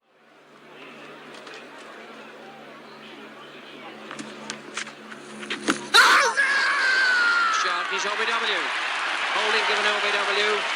It looked as though that was just about a Yorker that he tried to force away through mid-on.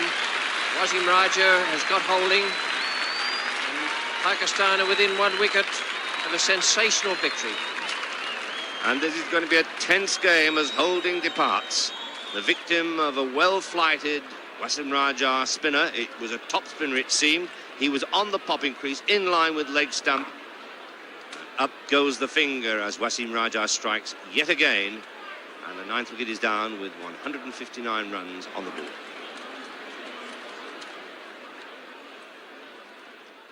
It's a pretty awkward position to be in, the one that Wayne Daniel finds himself in.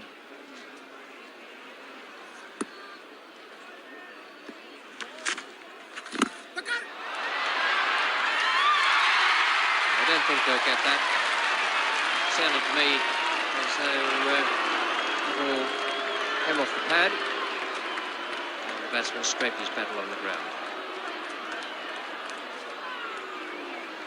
A great deal of light-hearted byplay came out of that little incident. Wayne Daniel was more concerned about getting back to the crease than worrying about what Javed Miandad thought was a catch. I think it was just a little piece of pleasantry that the Pakistanis were indulging in. It was right off the front pad. Missed the bat by about 6 inches.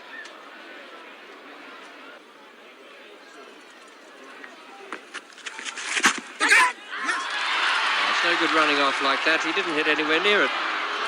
They've done it again.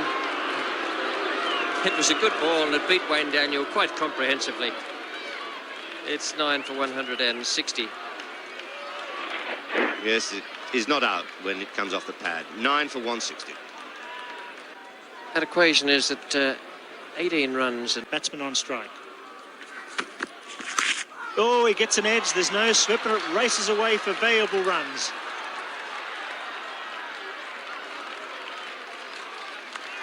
And they've gone through for 3. And that really was a blow to Javed Miandad, that.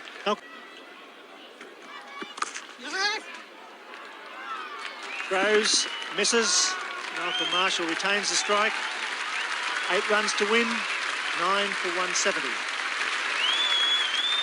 Malcolm Marshall's 50.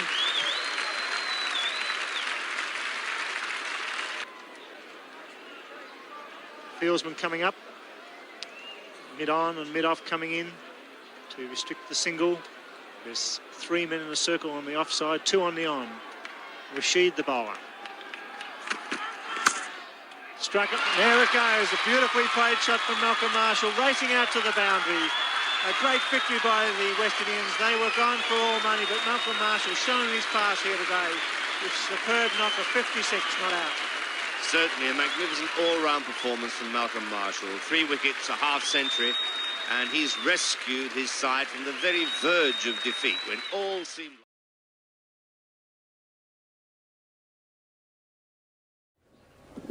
It's very slow. And that's a better shot through extra cover there. That's a wide ball outside off stump, and Vessel smashing it away. Now that's the one place he's going to have no trouble hitting the ball. He's in position for that shot prior to the ball leaving the bowler's hand. Umpire's mind. no doubt about that one, giving himself room for the stroke. And Steve Smith has gone. Bowled by Ijaz. He's bowled an interesting over so far. The first ball spun a mile. Then an appeal for LBW and then bowling Steve Smith. And a good bowling change by Javed, taking Kadir off and bringing Ijaz on. And as Richie Beno mentioned, a good over, which indicates that there's plenty of spin out there. So Australia losing their first wicket down with 70 runs on the board, nearly at the halfway mark. Ijaz to Vessels.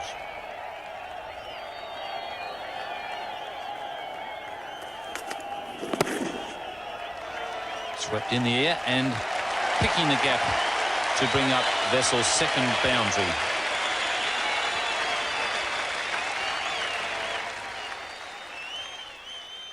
I think he'll be a lot safer out there. Wrongen. Vessels picks that. And he gets just enough timing to take it into the boundary. So Australia starting to get on top of this spin attack. Move along to 114. First 95 deliveries, hit 4 boundaries. 26 runs scored in the last 4 overs by Kepler Vessels. Oh, and he's got him. Clean bowled him. Kepler Vessels hitting over the top of a well-flighted Yorker.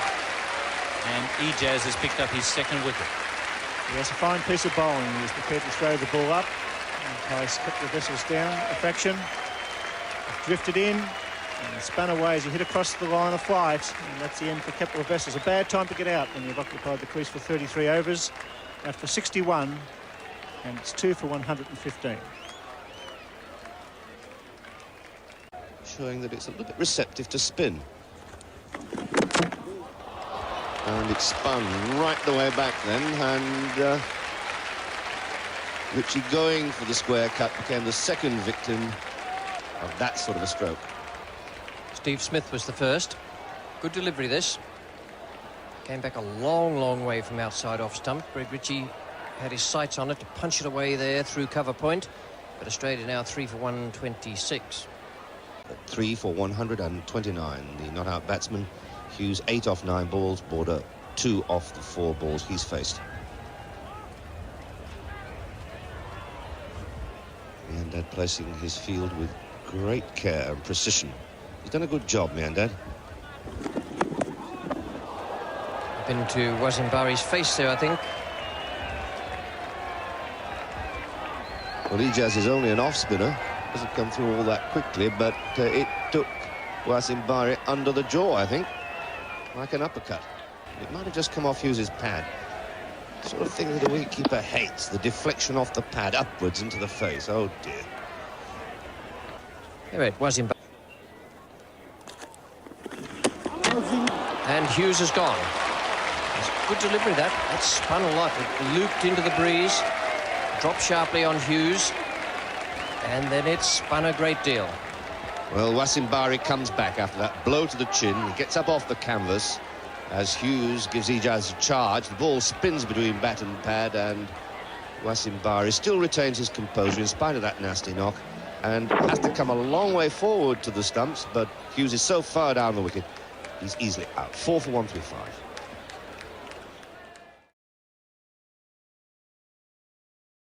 Rackerman bowls to Shahbed Miandad.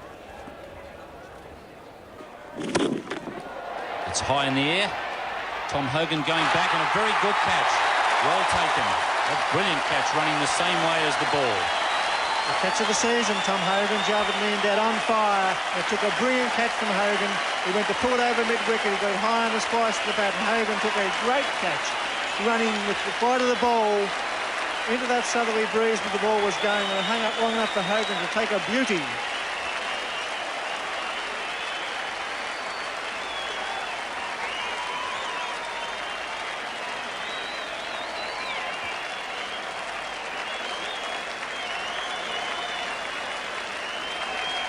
Shahbed out for 34. It's 2 for 58.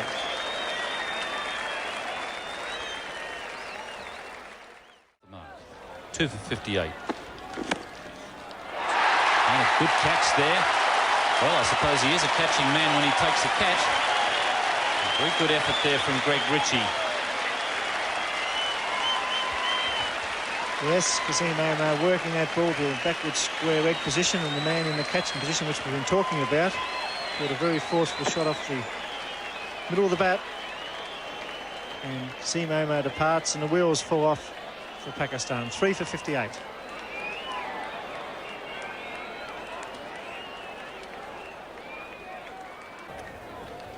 Rackerman to Madasa. Well taken there by his replacement, Wayne Phillips. A very, very good catch diving away down the leg side. And a tremendous catch, that leg side deflection. Phillips in the air, caught it with both hands, as clear as a whistle. And Pakistan slumped to 4 for 60, but a beautiful catch. It was whipped fine. And Phillips across, took it clean, and a good dismissal for Carl Rackemann, who has struck 3 times. And that's out for 1, 4 for 60. To Ijaz. Oh, well done, well caught and well bowled by Rackemann. Ijaz goes. That was a good delivery from Carl Rackemann. Neatly taken by Phillips. Nothing outstanding about the catch, but he gloved it well. Beautifully bowled by Rackemann. Yes, Carl Rackemann certainly has bowled well in this match as well. A little bit of movement away off the seam there, an outside edge, and the catch taken by Wayne Phillips. Rackemann was spot on in terms of his length and line, and as a result, he's rewarded by yet another wicket. Ijaz out for 13, Pakistan 9 for 137.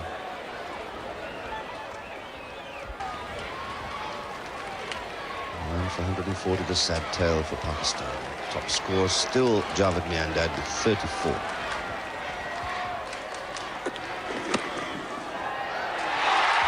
And that's it. The end of the innings and the end of the match. And victory for Australia by 70 runs. They're into the finals now against the West Indies, irrespective of what happens to them in the Perth weekend.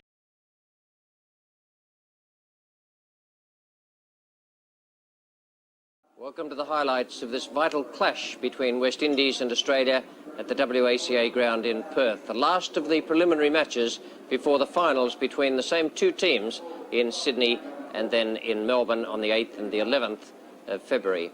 This game today for the Australians could be a tremendous confidence boost if they were able to beat Clive Lloyd's side.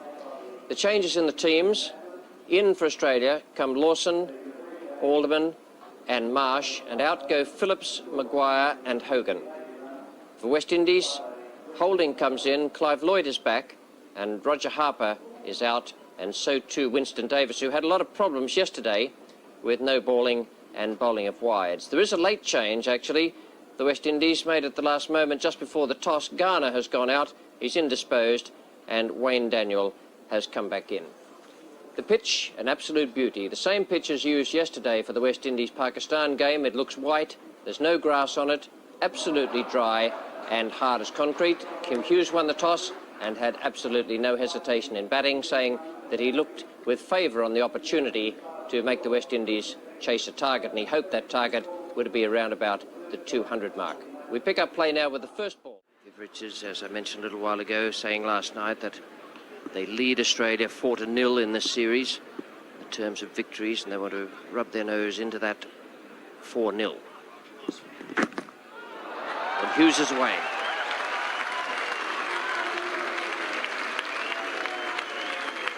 Two to the Australian captain, and it's 2 for 27.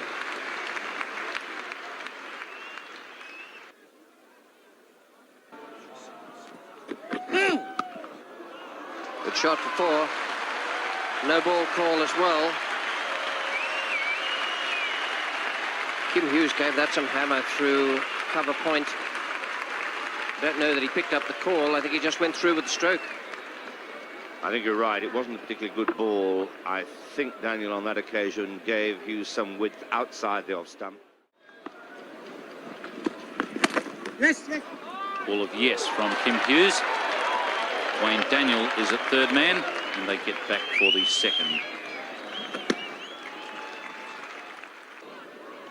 Kim Hughes, 18 from 54 balls, and I think that Kim Hughes does look for the boundary hit a bit too much. And here today at the WACA ground, he's had a lot of misses outside the off stump in trying to hit those boundaries. It's Baptiste replacing Malcolm Marshall, and I'm not sure who's going for this, and in the end Jeffrey Dujon makes a last-minute attempt, and Hughes gets a single for that skied shot. And I would say that's one of the most popular missed chances on the WACA for several years. The crowd absolutely delirious that that mix-up occurred with Hughes, their local hero, out there in the middle. And that really was an elementary mistake, because I think Dujon, after that ball went to ground, looked around and said, well, who's calling? Someone should have called. Geoffrey Dujon just standing up a while whilst Richards adjusts his field.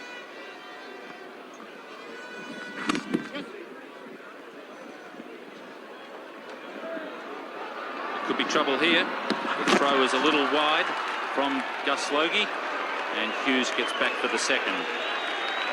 But it was a fairly risky second, I can tell you, because it was a direct challenge there between Logie and between Kim Hughes. And had that throw been accurate, it would have been good night, Kim Hughes. And in fact, the bells are off before Hughes gets home. It looks as though Hughes has run out there but received the benefit of the umpire's doubt.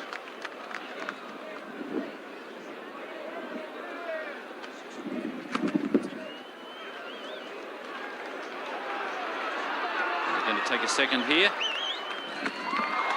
and safely home once again. 52 runs now added by Hughes and Vessels.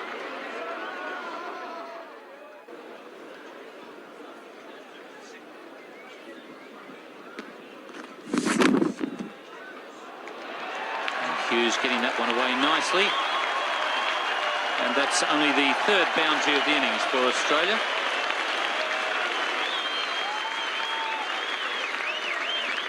Australia 2 for 91.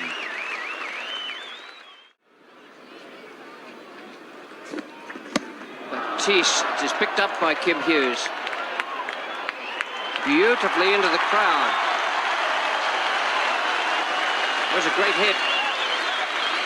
Timing and strength there from the Australian captain. Yes, just what the doctor ordered here. Hughes had to look down that area prior to Baptiste bowling the ball. Oh, what a lovely blow that was. Lifting it high over the top square leg for 6. Australians now beginning to benefit from the fact that Hughes has been able to spend a little bit of time at the crease. Got him away again. Hasn't timed that one as well. But even so, it's still going to go for 4. Clever cricket that from Hughes. He danced down the pitch the first ball and then waited for that one in case it was short. Baptiste hasn't got the same experience as Holding and the others. It's another good shot, couldn't quite middle it, and it did go over the top of the infield and down to the boundary for 4. And I want you to know that the Western Australian crowd here have come alive. And 5 in the outfield for Baptiste. 50 for Kim Hughes. And the local crowd gives him a standing ovation. He's striking the ball very well in recent overs. Yes, it's been particularly well played by Hughes. And he's enjoyed every minute of it. I think he's very aware, though, that he really has to kick on from this point if Australia are going to have a chance of winning this match.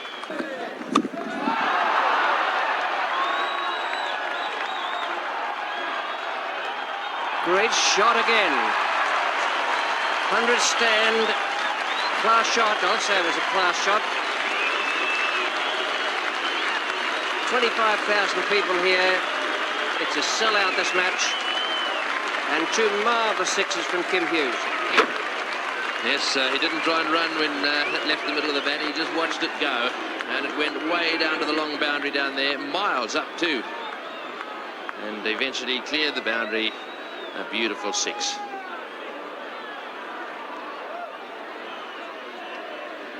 Lloyd making a few adjustments to the field now.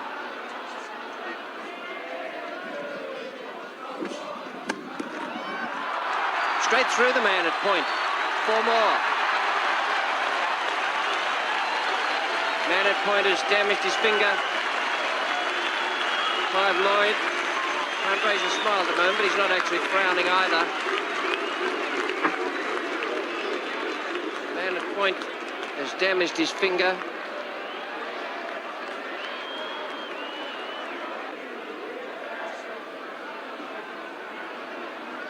Magic spray is coming out, but I don't think he wants the match. Oh, lovely shot.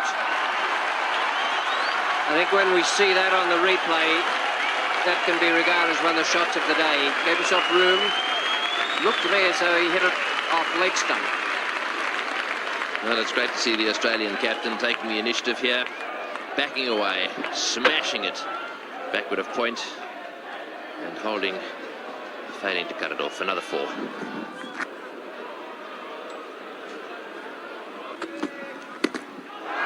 Now that could be out. Caught safely down there. Kim Hughes goes. And Richie Richardson, the young player from Antigua, is the man who has taken the catch. A very good innings that from Kim Hughes. Marshall has picked him up straight back into a second spell. It's 2 for 140. There's a good change in bowling there by Clive Lloyd, and it didn't take that change. Michael Marshall longing to dismiss Kim Hughes. He's getting a big cheer as he disappears off the ground now, having made 67 off just 95 balls. Richardson, the man who caught him, Marshall, the bowler. Australia 3 down now for 140. Exactly what Kim Hughes wanted. He needed to set the West Indies a total in excess of 200. He's managed it there, 212 the figure, and a tremendous performance from the Australians to do that. Kim Hughes himself led the way with 67 from 95 balls faced. Kepler Wessels 50 from 103 balls. He went very, very slowly for a time, only singles and twos, but then between them they managed to give Jones and Marsh the chance to push it along up to the 200 mark and then beyond. 8 for 211, and the bowling figures for West Indies, I thought Holding bowled superbly today. 2 for 31 from 10 overs, and he could have had even better figures. Daniel 1 for 43. Marshall was very, very fast and very difficult to play out there. 2 for 27, and they took plenty of runs off Baptiste and Vivian Richards, none for 46 and 1 for 47 respectively. So the run rate needed by the West Indies was 4.24, and that's the highest they've needed at any stage in the preliminary matches of this competition. We pick up play now with the first ball. Listen to Michael Holding. It's in the air and it's safe. Jones giving chase. Won't make it. 4 runs. Just on leg stump, and Michael Holding showing he's no bunny. Whipped it away nicely. It's very strong off his pads. Listen to Michael Holding. It's in the air, there's a man there. He takes his head. Dean Jones is going back. He's lost it. He dropped it. What a great effort in the end. Misjudged that. And it hits the rope. No, it doesn't. Oh, confusion out there. Dean Jones, first of all, rushing in, then rushing back, getting his hands to it and putting it down. Yes, and I think he lost that into the sun, Bill. He's out at deep forward square leg. It was hit into the air and then just taking a while to pick it up. You could see him come in, and then at the end it was a final.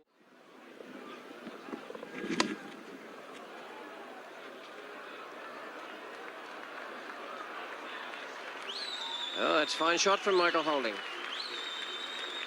Now Clive Lloyd's making his way up, or he was making his way up to have a word with him, but he's changed his mind. It was Lloyd's intention to say, calm down, son. Plenty of time. And he'll get runs for that. Oh, goodness me. Well, they've taken 2 from that. It's what the umpire thinks would have happened, but that is terrible to have people jumping over the fence then, stopping the ball some 5 or 6 yards inside.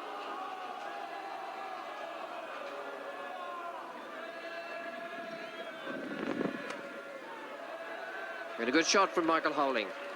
4 more.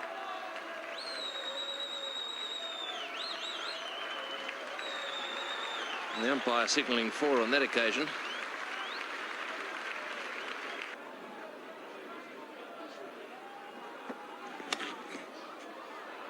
That one's been nicked away down to third man for 4. So what an over this is for the West Indies. Most of the runs have come off the edge of the bat, with that one fairly whizzing away down to third man.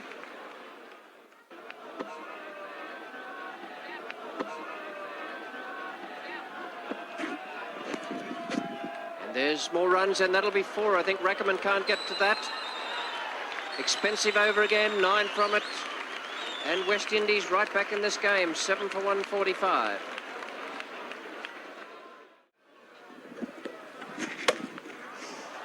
That's a well-timed stroke. 2 fielders converging on it.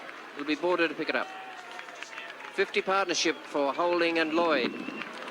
What a great effort this from the West Indies. They looked as though they were gone for all money. 152 the score.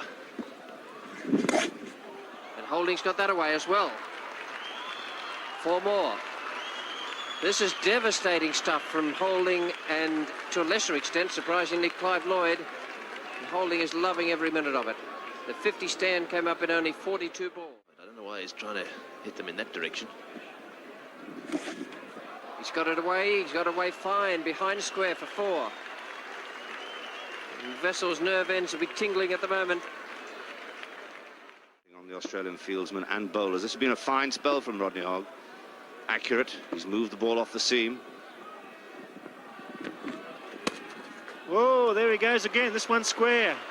Racing out towards the boundary, and that's 4 more. And what an innings this is from Michael Holding. Coming in, number 9. 8 boundaries of only 33 deliveries against the pace of Hogg, Rackham, Lawson, and the medium paces of Vessels. He goes again, that's off the top edge, that's 50, could be 6. 4 it is, 53 for Michael Holding, a tremendous knock here at the WACA. Hogg with his hand on his hips, but a great innings for his team. 34 deliveries only. Better than even time, 49 minutes. And what an invaluable 50 this has been. It's certainly not been a classical one. This time it's a big hit, it's a beauty, racing out towards long on. Richie won't get that, that's 4 more. And that too was not a bad shot because it was straight, it was with the full face of the bat. He picked that ball up on the rise and he hit it sweetly, and oh, it skimmed away. The West Indies showing they want this match. The prelude to the final starting next Wednesday of the home games. You go, that's 6, that's a beauty, that's out of the ground, that's a massive hit. Back it goes, 5, 6, 10 rows back. What a hit from Michael Holding, hitting with the breeze, and kept the Vessels under tremendous punishment here at the WACA. The West Indians in the crowd going absolutely berserk. The victory that seemed so far away at one stage now becoming an absolute reality, and Hughes now with his back to the wall. Yes, and Vessels struggling. It's close, he's got him, yes! Tried to work it away on the onside. What an innings from Michael Holding, 64 great runs, but it was kept for Vessels. The man under tremendous pressure who struck with a half volley, would you believe? And the disappointed Michael Holding departs to a standing ovation. A tremendous innings, a beauty. And how the crowd appreciate it. The West Indian jubilation a moment ago has now turned very sour as their faces fall. The first LBW decision of the day claims Michael Holding, who scored 64 off 39 deliveries only and becomes Vessels' second victim. Two great victims for Vessels, Haynes. Too sure what the tactics were there from the West Indies. They still had plenty of overs to go. I think Richard Gabriel might have got a bit carried away with success there and thought he was going to smash it out of sight just in that one over, and looked at one stage as though he might be able to do it. The West Indies, well, they fell away at 2 or 3 different stages of the innings. Desmond Haynes played well again, played some lovely strokes at different times, 52 and 105 balls. Clive Lloyd 31 in 60, and the injured finger must have set him back a little bit. But Michael Holding down the bottom there, that was a super innings from Holding. He put on 54 with Clive Lloyd in just 8 overs. The bowling figures for Australia: Lawson 2 wickets, Alderman 2, Hogg 1, Vessels 2, and Rackham 3. The points table in the Benson Hedges World Series Cup: West Indies stay on 16, Australia go to 11, and Pakistan 3, with the finals coming up next week. Man of the match was Michael Holding of the West Indies for his splendid bowling. He fielded very well and then played that dashing innings. At the end of the match, Ian Chappell talked with Rodney Marsh about the possibility of his retirement.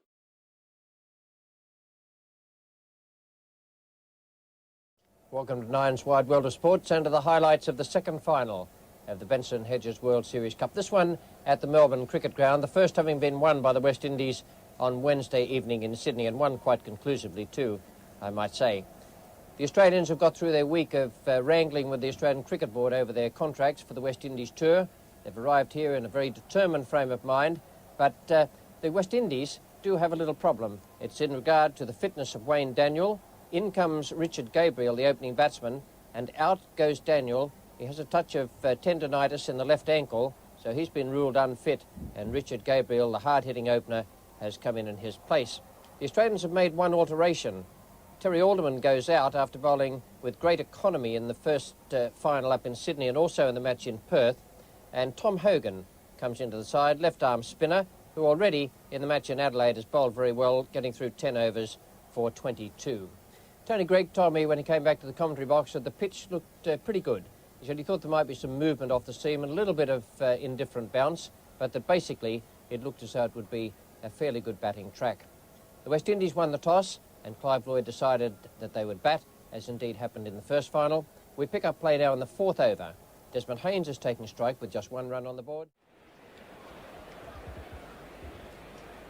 20 overs completed, 58 for 2. Sweeps and gets that. Racing out towards the boundary, and that's 4 runs, beats Maguire. Almost the exact position where Desmond Haynes was caught. That was in the air for some time, but the fieldsman this time forward a square leg. Tom Hogan, left-arm spinner, bowls to Viv Richards.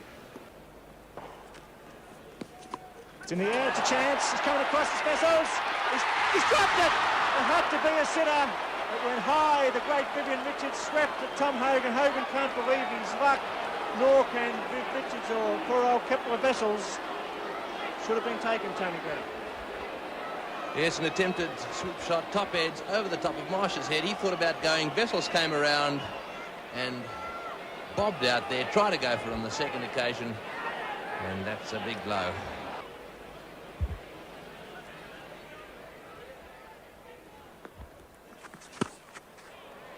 Full toss for Viv Richards.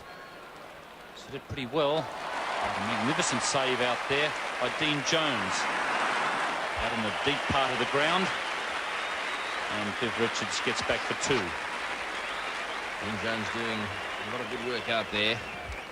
Comes across and picks it up on the slide and whips it back to Rodney Marsh.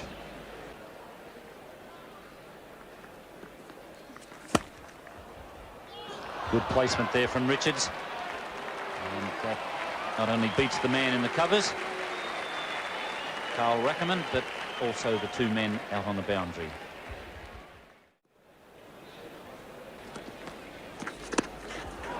Just going in the air and wide of the fieldsman Rodney Hogg, and once again into the boundary.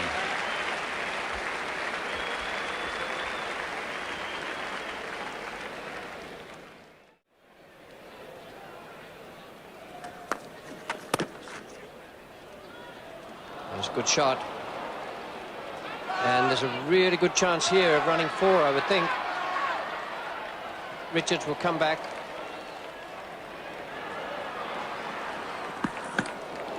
And Lloyd made it sort of comfortably in the end, although there wouldn't have been more than half. It's in the air, and it brings up the 50 for Vivian Richards. Dropped to win 7 today. Goes to 51 and hasn't let the big crowd down. He loves the Melbourne Cricket Ground as Vivian Richards. Strokes on both sides of the wicket. And he's got time to go on and make 100 here with 10 overs to go. Vivian Richards 50 coming in 85 minutes and 59 deliveries. Richards faces Rodney Hogg. Oh, he gave himself some room, but did he hit it? Oh, what a ripper. One bounce over the fence. Went to the onside and hit Hogg straight down the ground. There's power in that, I can tell you. It's a mighty hit when you can hit the fence on the first bounce over the top of mid-off. And Richards there made a lot of room for himself. It was a dangerous shot. He left his wickets totally exposed. Oh, I don't understand that shot at all. And he's not happy with himself either.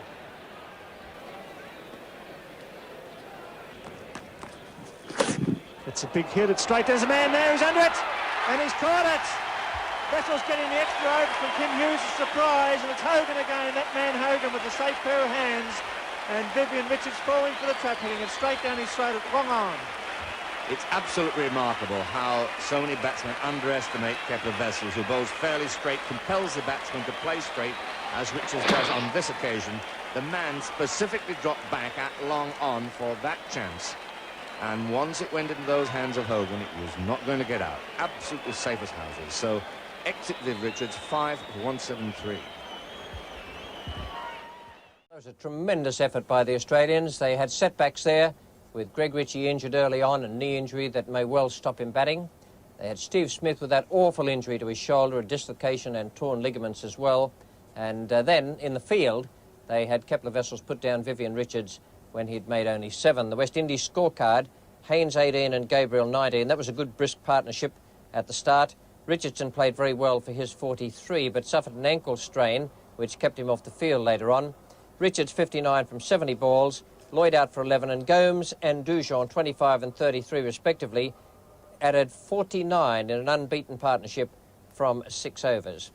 The bowling figures for Australia: Lawson 1 wicket, Rackerman 1, Border 1 and Wessels 2. Now those injuries to Smith and Ritchie were quite problems for Kim Hughes. He had to send in Dean Jones to open the batting with Kepler Wessels, and we pick up play now in the 6th over. Joel Garner is bowling to Wessels, who's on 6. Your commentators Ian Chappell and Bill Lurry. Good shot from Wessels. Just opened the face of the bat and guided it past Eldine Baptiste. Jones quickly back for the 3rd. It's well run. Good running and good fielding, but a bit of pressure coming onto the West Indian team now. An anxious Clive Lloyd there looks at his field placings. Wessels worked that nicely. Baptiste at cover, and Jones through quickly for the 3rd run. Good shot. No ball call. And this outfield is fast today. No chance of Clive Lloyd catching that. Good shot from Kepler Wessels. It was also a surprising stroke because Wessels hit that ball well off his legs. Australia with Wessels out there on 20. Has 20 of 38 balls. Oh, and this is going to be out of your head. He misses. Whew. That was a close call. Wessels got that one wrong. Roger Harper put off 2 superb runouts in Perth last weekend, and this would have been another one. A beautiful save, got across quickly, had a great look at them, and just throwing just about 8 inches wide of the stumps. Kepler Wessels giving it up halfway down the wicket. And there's the difference. The West Indies 2 for 50.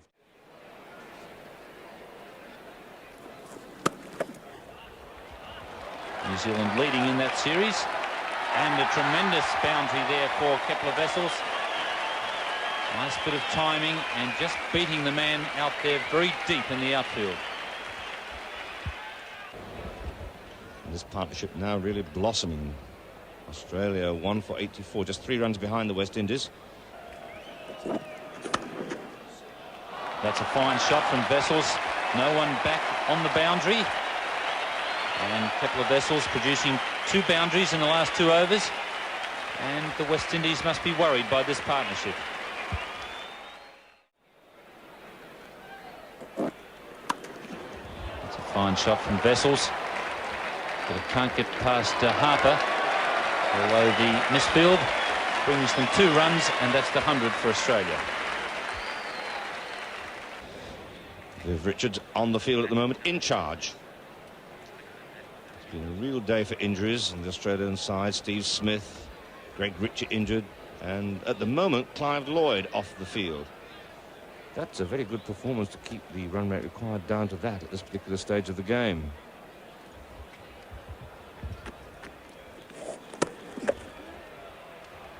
Richard Gabriel at deep point. Oh, and a misfield. And he really has had a very ordinary day out there in the outfield. And I bet Viv Richards is absolutely furious. Richards has got his hands on his hips. He's glaring down towards the square point area, and now he's taking disciplinary action. Well, that's amazing, because Gus Logie, who had 3 stitches in the split webbing in his hand, has come onto the field, and Kim Hughes is not too thrilled about it. He's having a chat to Viv Richards. Eldine Baptiste has bowled his last over. 10 overs for 44, with Australia on 1 for 113. So So Gomes has got 6 to come.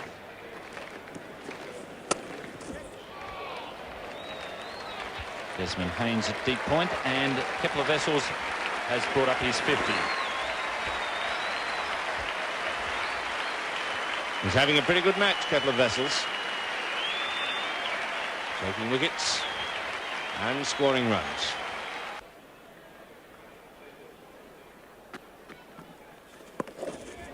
It's high in the air. Gus Logie going back.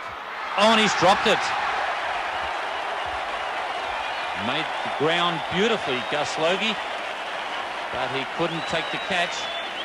He has split his webbing earlier in the week. Well.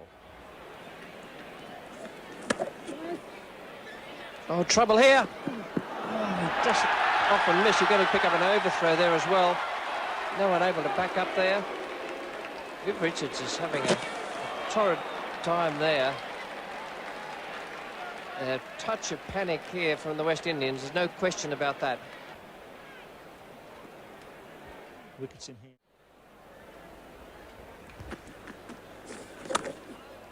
It's good placement to pick the wide open spaces of the offside.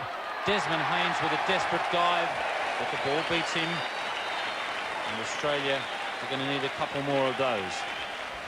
Beautiful shot by Kepler Wessels, right into the gap at extra cover. And Desmond Haynes certainly made a gallant effort to cut that off.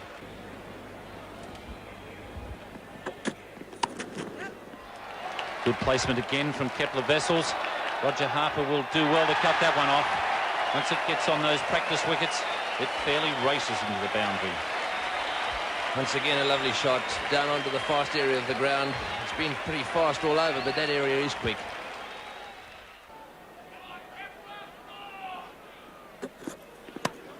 High in the air and going to mid-on.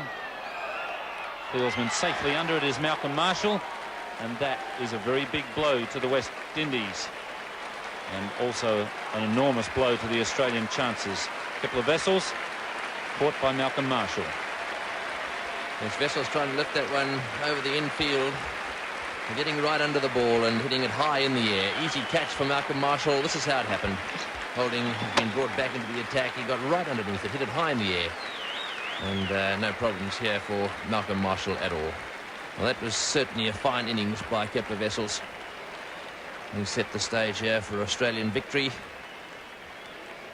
Up for 77 of 109 balls. Caught by Marshall for the bowling of Holding. He's making a field change with 10 runs required. He's mid-on up and his mid-off's going back, so the way for Jeff Lawson to go is to go straight down the ground on the onside. He's looking for that elusive boundary they so badly need. Joel Garner. And he gets it wide. That's 4. It's racing out towards the boundary. That's desperate runs for Australia. Well played, Jeffrey Lawson. The big man went for the Yorker. It was wide. Jeff Lawson put back to ball and it raced away. Take your time, Jeffrey Lawson. 6 runs, 4 balls. The challenge now down a little. The pressure is enormous on the batsman. It's in the air, it's safe. Haynes the fieldsman, will they go for 2? They go, the throw's coming in, it's the bowler's end. He's out! A great return from Desmond Haynes. What a great return, so only 1 run from that shot. Not the 2 as Hogger's run out, but still a run. The wicket unimportant at this stage with Lawson still on strike. Rodney Hogg very slow there, Bill, between the stumps. In fact, I think that he may have thought it was going to be thrown at the other end. And what a beautiful return from Desmond Haynes, and a great take by Joel Garner, getting it down to those stumps and removing the bails like lightning. And Rodney Hogg struggling to get his bat down. So the players now just telling Joel, just take your time, settle down. So Rodney Hogg out. Run out for 3. Beautiful return from Desmond Haynes. Australia still in with a chance. It's not over yet. Not by a long way, says Jeff Lawson. As big Joel Garner comes in, can he bowl it straight? Can he hit him down the ground? That's the question being asked. He hits it. It could be 4. It's going out. Winston Davis, the fieldsman. Fields. 3 runs. Oh, what a finish. 2 for a win. and 2 balls remaining, Bill. So now the pressure comes on to Viv Richards, because all Australia have got to do is make contact and run through for that quick single. What a finish to this game, and full credit to Jeffrey Lawson, showing a lot of cricket intelligence. Even came down then, had a chat to Rackerman. Suddenly the pressure is not only on the West Indies outfield, but it suddenly comes onto the infield too. That's it. Beauty. 1 run to win. Viv Richards out there generaling his troops, and he's bringing them all in. He knows the situation of the game now. Australia, 1 run. They come in from the outfield. They're coming from everywhere. Richards putting the pressure on. Just 1 ball. The last thing that Viv Richards would want to do, and no doubt he's told Joel Garner, don't bowl a wide, don't bowl a no ball. That's the first thing that the West Indies have to do. Look at that field around Lawson. He's surrounded. Carl Rackerman, back up, son. They'll run for anything as Joel Garner comes in. The crowd are all standing here at the Melbourne Cricket Ground. Downs is run out and the West Indies win. What an end to a magnificent final. A tie, so the West Indies win the Benson Hedges World Series Cup. Scores are level. A run out off the last ball and a great piece of work by Jeffrey Dujon, the wicketkeeper. Didn't panic under pressure. They went through, didn't make contact, and the ball hit the stumps and the run out was affected, and the match is tied. What a finish, Keith Stackpole. Yes, and what pressure, Bill. The disappointed Jeff Lawson. Australia so close and yet so far. Well, what a great game of cricket that was. I've seen 3 tied matches. One was the tied test against the West Indies in Brisbane, a state match, Sheffield Shield game down here in Victoria at the St Kilda ground, and now the international fixture here at the MCG. And I can tell you they were all marvellous games of cricket, enjoyed on this occasion by millions of viewers around Australia on the Channel 9 network, Channel 4 in the United Kingdom, and right through the Caribbean, where I should think they followed every ball with avid interest. The scorecard of the Australians in their innings needing 223 to win. They finished up with 222 for 9. Vessel splendid for his 77 in 109 balls faced, and Hughes played a great innings of 53 from 89 deliveries. Lawson at the end hit beautifully for 21 in 19 balls faced, 9 for 222, and that little partnership between Lawson and Hogan, 17 in 3 overs, almost snatched it for the Australians. The bowling figures for the West Indies, I thought Holding was magnificent today, 10 overs, 3 for 39. Garner finished with the same figures, but was slightly offline today. Marshall 1 for 27 was superb, and what about that throw that ran out Rodney Hogg? The other bowlers for the West Indies, Marshall, he had 1 for 27, Richards none for 26, Gomes none for 37, and Baptiste no wicket for 44. There definitely will be a game at the MCG tomorrow. It will be the 3rd final of this best of three, and it will be played, I should think, with a certain degree of determination by the 2 teams. Vivian Richards, earlier in the day, had been named as International Cricketer of the Year and won a Nissan 280 ZX, a magnificent motor car and a magnificent cricketer to take it. At the moment, it's good night.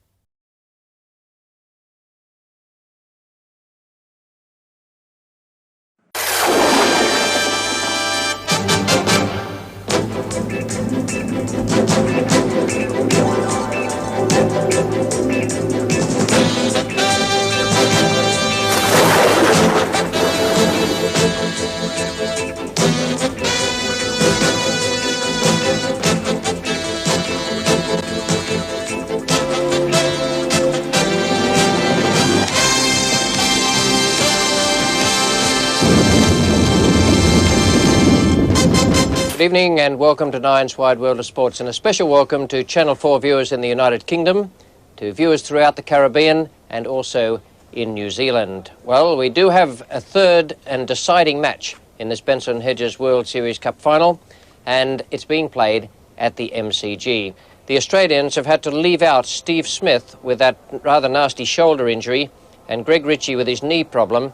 They've brought in David Boone and Wayne Phillips. Boone, a fine young player from Tasmania, has had an indifferent season, but he made a century against the West Indies in the Prime Minister's match in Canberra. Wayne Phillips has been in the squad for the whole summer, and he comes back into the side. The West Indians, well, there they are listed. They have problems in the sense that Clive Lloyd and Vivian Richards are unable to play. Lloyd with a torn hamstring. Richards received a fearful blow in the groin yesterday and was still limping and not all that well this morning when he arrived at the ground. And Wayne Daniel is out of the side with tendonitis in the left ankle. And the toss was won by Kim Hughes, the Australian captain, who decided to bat. We pick up play now in the 4th over. Outer end, ruling in favour of the batsman. Beautifully bowled, he's got him, cut back and border, bowled again. A good delivery from Joel Garner. The breeze coming across the ground, cut back in an inside edge and border, bowled again. And a great over by Joel Garner. Had Alan Border in all sorts of trouble early on in the over, and then producing this magnificent delivery. Threw him for pace and deflection down onto the stumps from Alan Border. So good breakthrough by the West Indies, and Alan Border's run of outs still continues. So Australia now 1 for 14.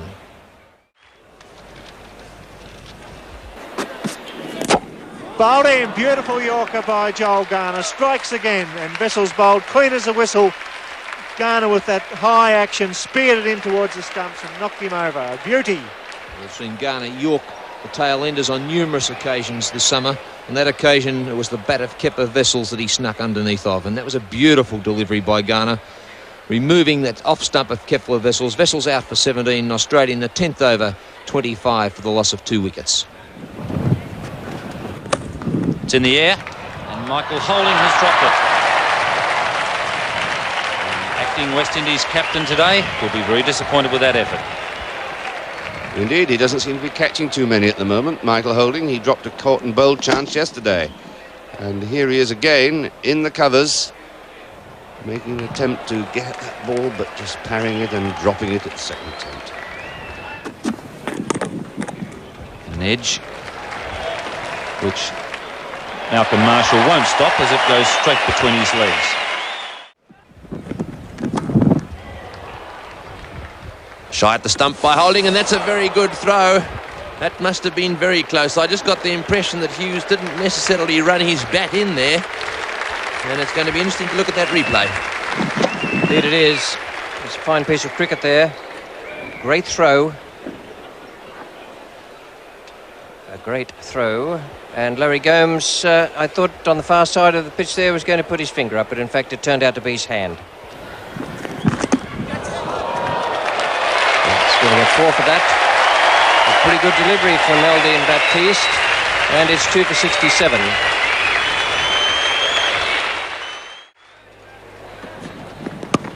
Shot.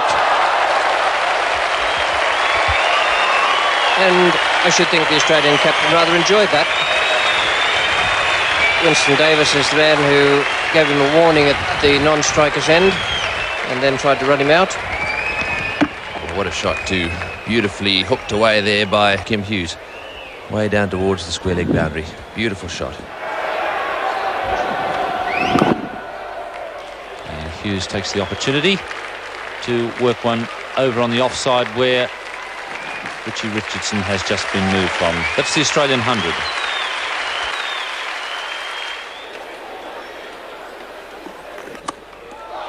That's a fine shot. Picked the gap.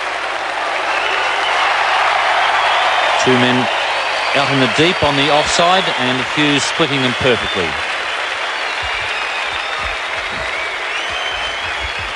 Great shot, that square drive. And he must have got it right off the meat of the bat, because the man out there, Desmond Haynes, raced away to his left.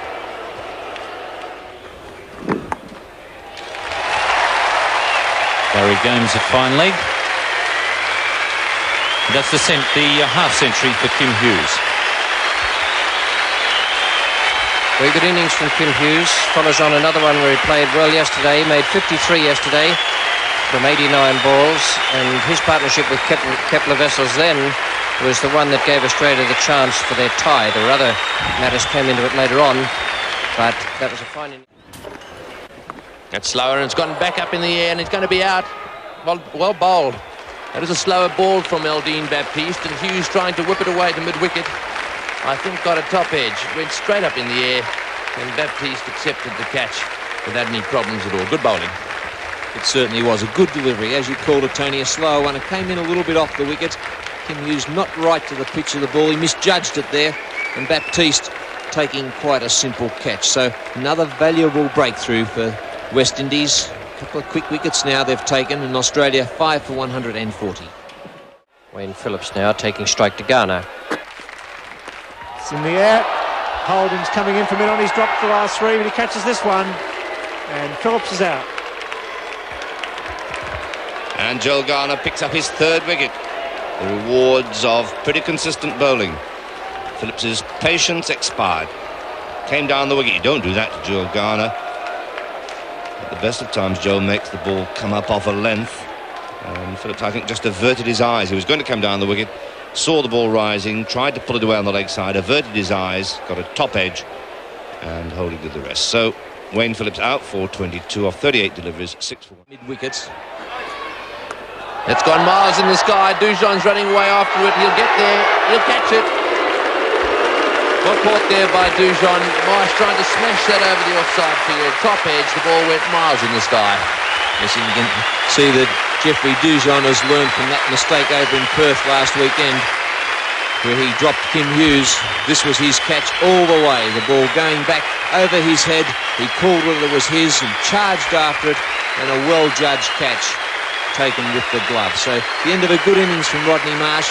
His last appearance for Australia in the international arena, and once again turning in a very useful performance. Yesterday we thought it was going to be his last match. Well, today it definitely is. Garner to Lawson. He's bowled him. Well, that was the last ball of the innings. The Australians 8 for 212. That's the end of the 50 overs, and the innings finished with Lawson out bowled by that perfectly straight delivery from Joel Garner. Well, do they have enough runs? That's the big problem there. The Australians did well to get over the 200 mark after that slump in the middle of the innings, but I'm not at all certain that that's going to be enough against the West Indies, although it must be taken into account that they don't have Clive Lloyd, and nor do they have Vivian Richards. A look at the scorecard for the Australians. Once again, it was Kim Hughes who starred with a dashing 65 from 88 balls. A good, very, very good effort, that. And David Boone, brought across from Tasmania, 39 in 71 balls. A good effort from him coming in at number 3. Phillips and Marsh, a fine partnership, 45 there in 10 overs, with Marsh in his last batting exhibition at the MCG or on any international ground in Australia, hitting 35 in only 40 balls. The bowling figures, well, look at Joel Garner there. 10 overs, 1 maiden, 5 for 31. He was a bit out of sorts, the big fella, when he stormed onto the field this morning, and he let the Australians know to the extent of 5 wickets at a cost of only 6 runs each. Holding 1 wicket, Davis 1, Baptiste 1, and a very, very good performance there from those bowlers. We pick up play now in the 3rd over. It's none for 1. Jeffrey Lawson is coming in. Tremendous pressure on Gaslogi. Lawson with the crowd chanting.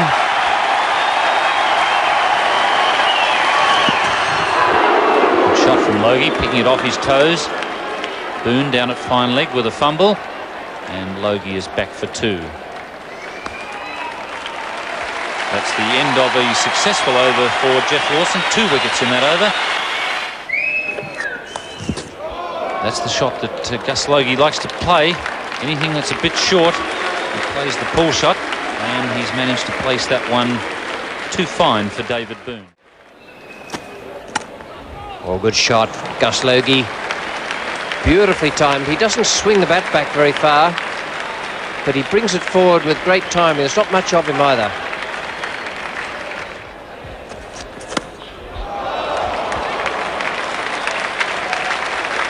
Well, I wonder if this is going to be Gus Logie's day. He's made runs so far in this Spencer and Hedges World Cup Series, but we haven't quite seen the best of him. Certainly we haven't seen him as aggressive as this. And he's certainly a very powerful player on the onside. He likes tucking it away down through the gully area as well, and he played that shot beautifully. The borders after it, and Logie and Dujon are very quick. Return for 3. Oh, he's hit that. It's coming straight down the ground over the top of Rackerman's head, down towards the boundary, and smashes into the fence just short. That's a fine shot from Logie. He's timed that beautifully. Dean Jones is way out there in the outfield. Only had some 25 metres to go. And he didn't get close to the shot. And that's one of the longest boundaries on the ground, if not the longest boundary on the ground. Gus Logie on 49, facing Kepler Wessels. And there's 50 for the youngster. And it's been a very good innings from Gus Logie, and playing with the handicap of a very sore hand, which has 3 stitches in it. And well placed by Logie. Jones will have quite a chase out there.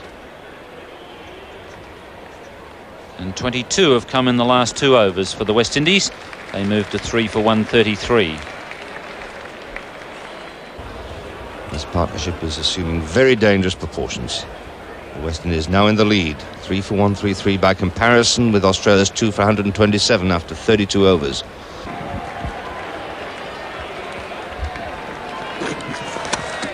It's high and clearing Hogg's head at mid-off. And Logie back for the third. A bad throw there from Rodney Hogg. And things really looking good for the West Indies at the moment.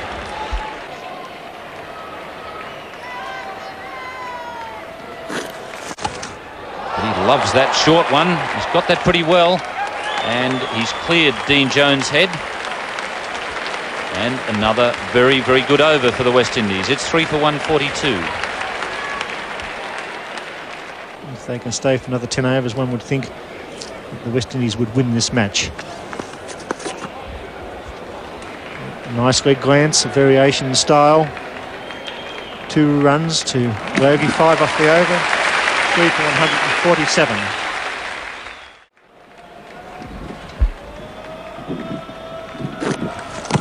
Oh, beautifully played. Timed to perfection by Augustine Logie, and he picks up 2 runs.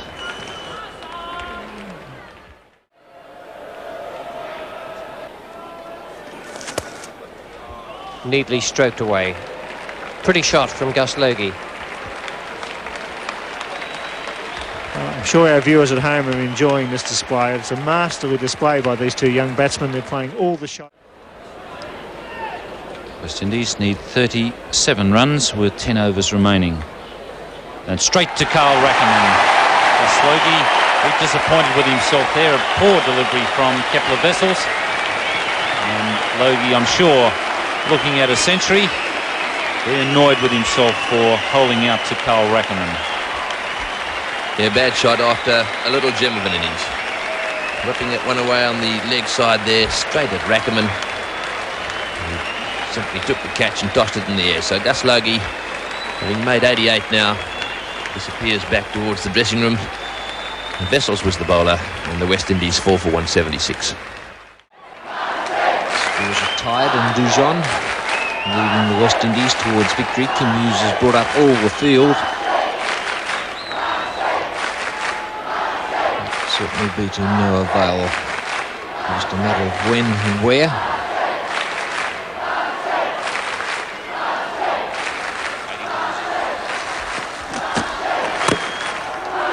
And it's out to point. Tom Hogan is the man who fields it. And the West Indies have won the Benson & Hedges World Series Cup competition.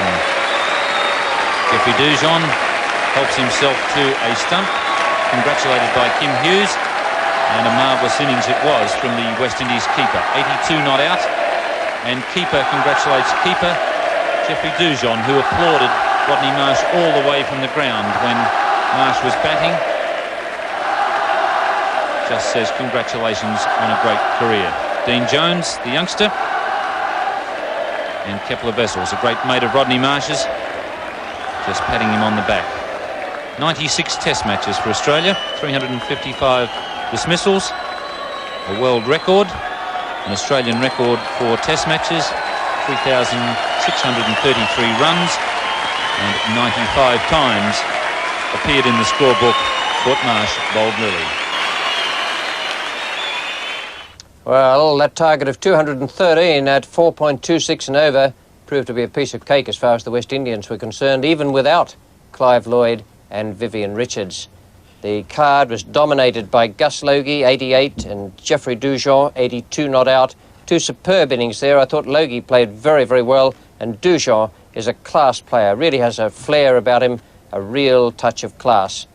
He made 82 from only 109 balls faced, and all the Australian bowlers felt the whip out there. Lawson had 45 taken from 9 overs, Rackerman 40 from 9. Hogg was the best with 22 taken from 8 overs, and he picked up a wicket as well. Hogan, none for 39. Border, none for 13. Vessels, 1 for 47. So the West Indies victorious in 2 of the matches in the finals. The other one yesterday, a thrilling and very, very exciting tie. For the moment, it's good night.